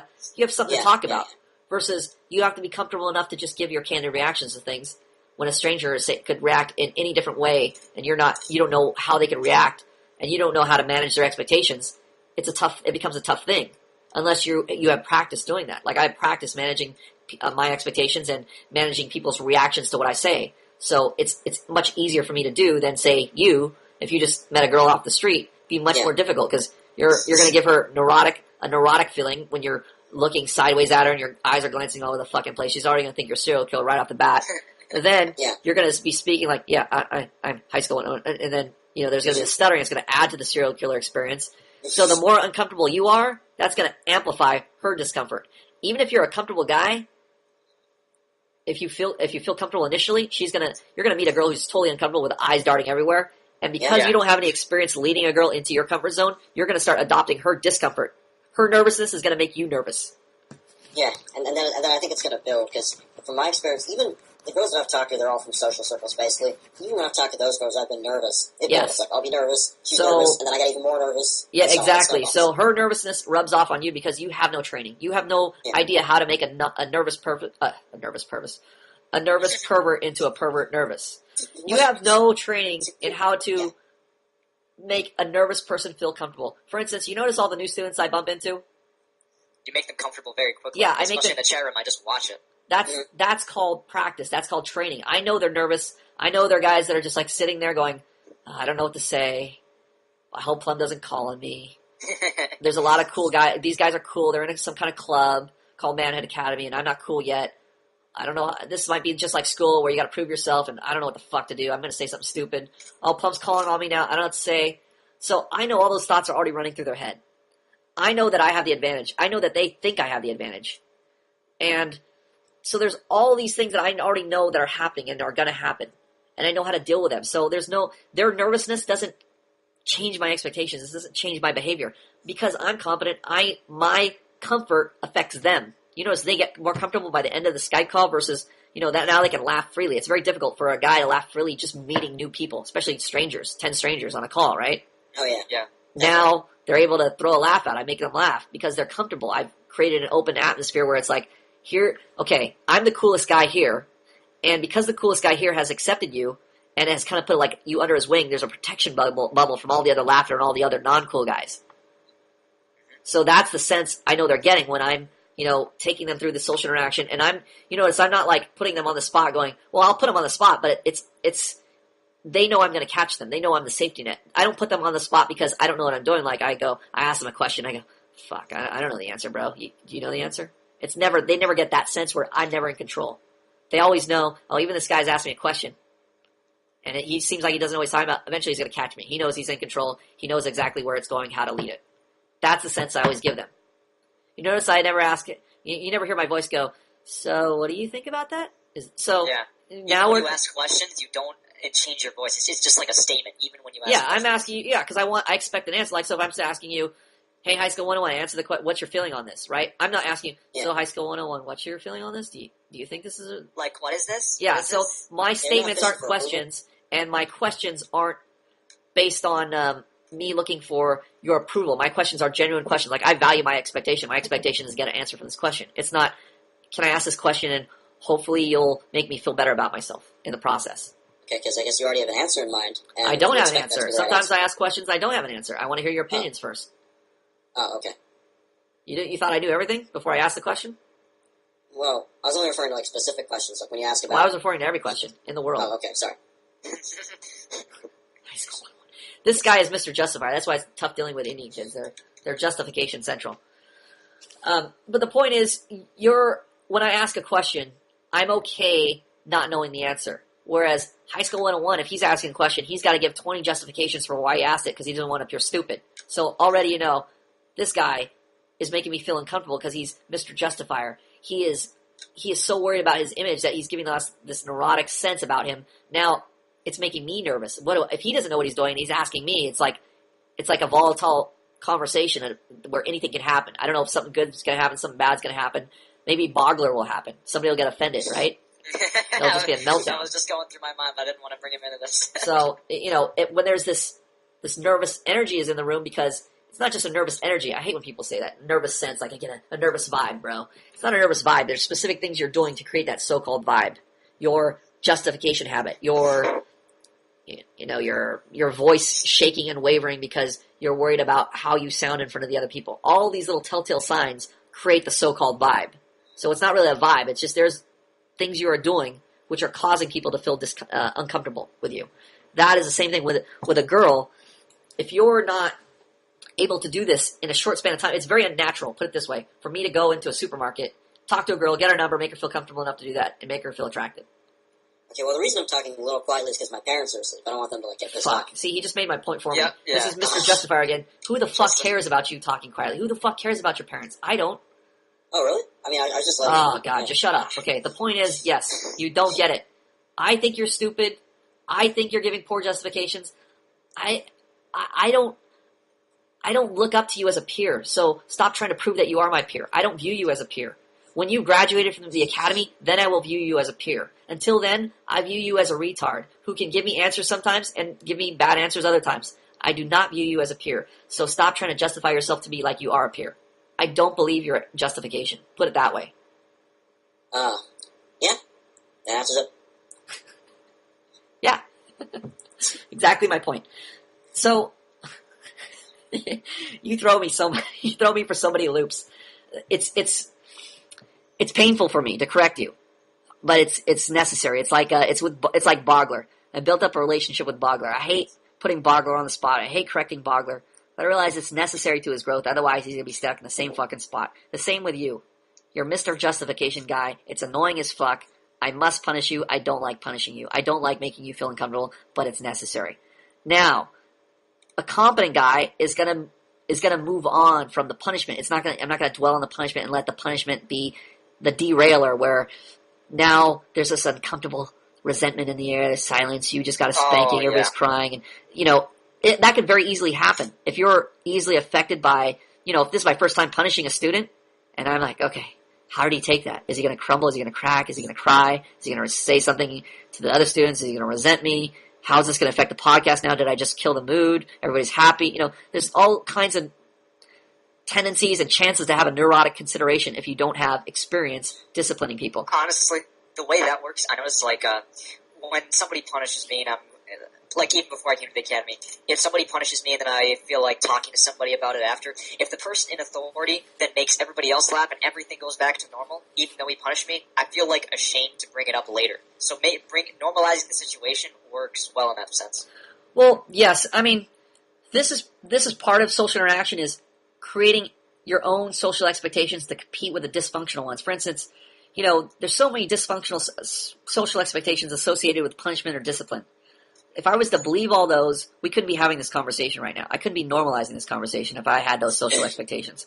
So it's by necessity that I have to create my own social expectations to even answer the discipline issue here, or disciplining, or talking to a student and correcting them in the middle of a podcast. It's a painful thing, but I have to create that social expectation that it's okay for me to do that. Otherwise, I have to have a temporary bereavement period where High School 101's got to mourn. He's got to leave the podcast. I got to click off on him, and what other token rituals of placating people who have experienced a painful consequence.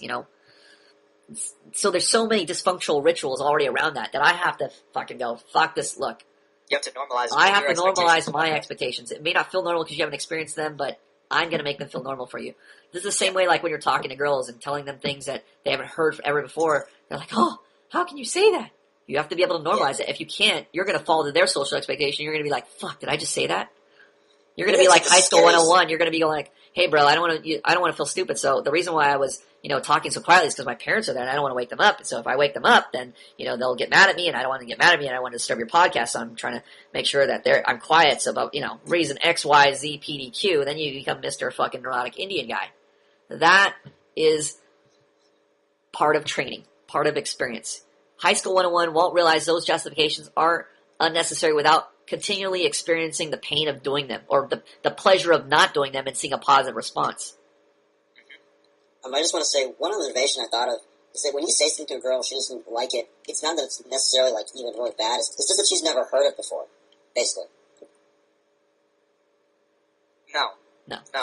It's not that she's never I don't heard know. It could be any. It's partly that. It could be any number of explanations. That could be one possible explanation. It could be that you're just saying it poorly. You're expressing it poorly. I mean, it could be any number of things. So you have a tendency to look for the right answer when it's the principle that you should be concentrating on.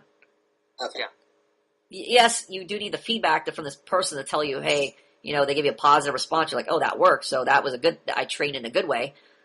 But I guess it is difficult in a sense, where you would think, okay, if I do X, Z is supposed to happen. But it's more difficult, but it's more necessary to go, am I following the principle? Am I meeting the needs of everybody here? Am I able to express myself? Like, bottom line, you should be thinking, look, did I have a conversation I wanted to have with a girl? Not, does that reaction mean this? Did I say, because if you think that way, you're thinking like a nerd and you're trying to micromanage every single response. It's impossible to have a conversation with you. It's impossible. Yeah, I get what you're saying. So you're largely an impossible guy to have a conversation with. This is what I'm trying to tell you. How do you respond to that? I was just making one observation. Yeah, it can be like expression, could be other things too, but yeah, that's right. How do you respond to that? How do I respond to that? Like, I just said something. Yeah. So what was your general feeling about that? When you said that I'm an impossible guy to have a conversation with? Yeah, I'd say that's accurate sometimes. If I'm one day I want a one-word answer out of you. One day we'll get a one-word answer out of you, and you'll be okay with that. Okay. That's all I'll know you've graduated the academy. When you just go, I felt bad. Or, I don't know. Or, okay. Or you don't give me a 20-word answer when a one-word answer will do. That's when I'll know you've graduated the academy. Oh, okay. Simple is always best. Why is it quiet? Just waiting for high school 101. I don't know. I do not know. Best answer I've heard all night. Okay, I think that we're gonna call it quits right there. Do we answer high school 101s? Okay, there's the comfort issue, and also there's the leading issue. He's not able to lead. He's asking all these questions and all these little micromanagement questions, which basically say that he doesn't understand the general principle. Like these issues of leading. It's not just, telling her go in this direction. It's also correcting somebody who's doing something wrong. It's telling her how to meet your expectation. It's leading her, giving her examples of how to meet your expectation. There's so many small areas that have to do with leading. So many little situations that have to do with leading. So it's not just a concept where you're just taking her by the hand and leading her in a dance. I think somebody just, when they read the leading section, they just have it's such a big concept that it's hard to take in without experience to see the various ways that leading occurs. Okay. Yeah, so you answer all my questions without comfort anything. Sweet. I'm all finished. I think did we answer his question in full? So, comfort with the girl, creating comfort. It's also unnatural for a guy just to approach a girl and expect her to feel super comfortable. Usually an older girl will feel more comfortable than a younger girl, especially younger girls are going to be much more difficult to attract. Even me, with all my super charming self, blah, blah, blah, I get girls flaking on me all the time because I don't, and also because I don't want to meet their expectations too. So there's another issue I have is sometimes if a girl is like, I'm on the fence about a girl, I I won't bend to meet her expectations. For instance, some girls have said, meet me halfway, where I could, meet them halfway from their city to my city, and I just don't want to make the trip. I want them to come to my city. There's all kinds of little things where I'm fucking Hitler about. Well, I'm not getting his expectations met. What is this? So, there's all kinds of ways you can not get your expectations met. Yes, with a stranger you've just met, is not a magic trick. So, creating... Yeah, I'm just getting the whole thing about justification to click, basically. Like, back when you were, asking me that one question about high school, what do you think about what I said? I was so nervous. All I had to say was, I don't know, because I didn't know what your expectation was. You didn't tell me a specific answer. So yeah, exactly. I was trying to, mind read you and do all this guesswork. That's the neurotic nice guy tendency. It's the same thing that chicks do. Like, when you get a text, and you're a chick, and you get a text from a guy, and he says, hey, I think you're interesting. A girl will read that, like, for the whole day and go, what the fuck does that mean? Is that a good thing? Is that a bad thing? They'll obsess over it because they're so neurotic, so insecure. That's the same thing you guys do. You'll be like, what did Plum mean by that? Does he hate me? Does he like me? Am I doing it right? Am I doing it wrong? And that's the comforting thing about you, Plum. You'll just tell us from off the bat if we do something wrong. You'll just let us know. Yes. So that's why I feel more comfortable just even if I don't know the answer to a question, or even if I don't know what I'm talking about, I know that only one of two things is going to happen. Either A, you'll tell me it's wrong, it's stupid, or B, you'll tell me it's right. Only one of those two. That creates comfort too, is when you're consistent, and when they know what to expect with you. Like, you don't have a surprise punishment or surprise reward that they didn't merit. Yeah. Like, if you just asked a question, I was like, fucking asshole, why you ask stupid questions? Like, I just blew up. There's a lot of times where I'm like, fuck, why does this student do this? And a lot of times I realize it's because I don't even believe what I teach half the time, because I'm thinking, no, this guy's gonna get it, just because I taught it well. I taught it well this time. I taught it the perfect way. I emphasized this point and this point. But really, I realize it's a matter of training. This guy doesn't have the experience, so just me telling him this point doesn't mean it's just going to sink in, and I get frustrated when the guy doesn't get it. I'm like, fuck, this guy didn't get the point again. What the fuck is wrong with you? But really, it's a matter of training. So the longer I have the experience with students, I see the same pattern happening over and over. I realize I'm the problem here. It's because I don't even believe what I'm teaching. I'm saying, oh yeah, you're going to learn by experience, and yet I'm already expecting this guy to learn just because I told him one time. So eventually you become consistent in your reward and punishment. It's not always when you're punishing somebody or rewarding somebody. It's not going to be merited. A lot of times you're going to fuck up and go like, oh, I shouldn't have punished them there, or I shouldn't have rewarded them there. I did this wrong. I didn't apply enough punishment here. I was too light, or I didn't apply enough incentive here. I didn't give them a reason to meet my expectation. You're going to have a lot of problems on both sides, but you're only going to learn from experience over and over and seeing what the reactions are to that. You're like, oh, see, every time I do this, that means I'm doing the right thing. They're responding. They want to hang out with me again. Okay, here, now they're resenting me. Now they're pushing me away. Now people don't want to talk to me. So I'm doing something wrong. Yeah, also, I have to say, I feel more liberated now that I just know that you think I'm a retard. It's like, I feel like the right answer to give is just my honest answer. Not the right answer isn't like the right answer, but just the right answer so that you can, correct me and just know what's going on with me. Giving your answer and being definite about it, even if you don't know if it's right. Yes, you're training to be guys who are stepping forward and moving forward, realizing you're going to make mistakes, and realizing that you guys aren't perfect. 90% of the problem here is, I think I'm fine, I just need a tune-up in this area. And so if I cover this from the students and cover this from Plum, and they don't find out about it, I'll be okay. But that creates a neurotic mindset where you start walking on eggshells, or you don't want to look stupid, you start with the justifications. Meanwhile, you don't realize, we talk about this exact problem in the ebook, which means you don't understand what you're reading. You're reading it like, oh, this is somebody else's problem, and it's just part of the ebook lessons. You don't realize, oh, I am Mr. Justifier. I just don't realize the ways in which I do it. Or I'm the guy, I'm the annoying guy, I think everybody else is the annoying guy, I just don't realize that I'm, it must be somebody else's problem. The girls I'm talking to are just bitches. I don't realize, oh, I'm not able to create incentive, first of all, or I'm not able to punish this bitch so she doesn't repeat her bitch behavior. So it's always I'm talking about somebody else in the ebook. That's how a lot of students are reading the ebook. They don't realize, oh, I have this problem because there hasn't been the punishment applied to them yet. Yeah, I just realized the reason I've done something annoying every podcast is precisely because I thought I wouldn't be annoying on that podcast. It's like I will screw up in one podcast and then I'll learn from that, and then I get a little performance anxiety for the next one, and it kind of keeps on building from that. Hello? Hello? I like to let you hang out there in midair. You're doing that just to mess with me. Yes, I do like to mess with you. I admit I do like to mess with you specifically. Because you are such a neurotic fucking Indian guy. I like to mess with the neurotic fucking Indian guys. I like to put you in the in the torture chamber to see how you respond to the pressure. I like to, you know what? I don't like students laughing at other students, but on the other hand, it's like this is the real world. So you're going to have that laughter, and you're going to have to realize that your laughter is causing problems, and it's also helping you solve problems. So on the other hand, so it's like two things. It's like the person being laughed at, they feel bad, but they need to learn how to manage their expectations to get the respect of the other students. That's a problem on their end. And then the students laughing. Sorry I laughed at you. Hold on, shut the fuck up. And then on the other end, the problem is that the laughers don't realize that they're hypocritical and they're a problem. They're creating problems. They don't know how to have a relationship, so they're laughing and they don't realize they're fuck ups. They're just fucking up the relationship even more by laughing. So it's like a two-pronged problem, but it's kind of like letting you guys work it out. It's that in that there has to be a direction in order for you to work it out. I have to guide you so that you have somewhere to work towards. I can't just say work it out and hope you guys work it out because you won't work it out. But also, I have to let real life happen. Have to let you make these mistakes. And, I can't just always micromanage and correct and go, this has to happen here and this shouldn't happen here because we will never be able to have a conversation. Yeah. There's always going to be fuck-ups in the conversation. It's just, do we understand how to fix them? Do we understand how to keep working forward so that we can eventually hit the problem and then address the problem? A lot of problems with the students is they don't address the problem until it's too late. It's still so fucking dire that it's become a mega problem.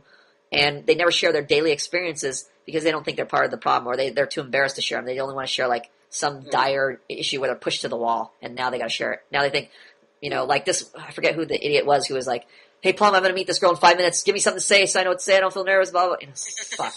You're asking me that question 5 minutes, and you think I'm going to fix you right then?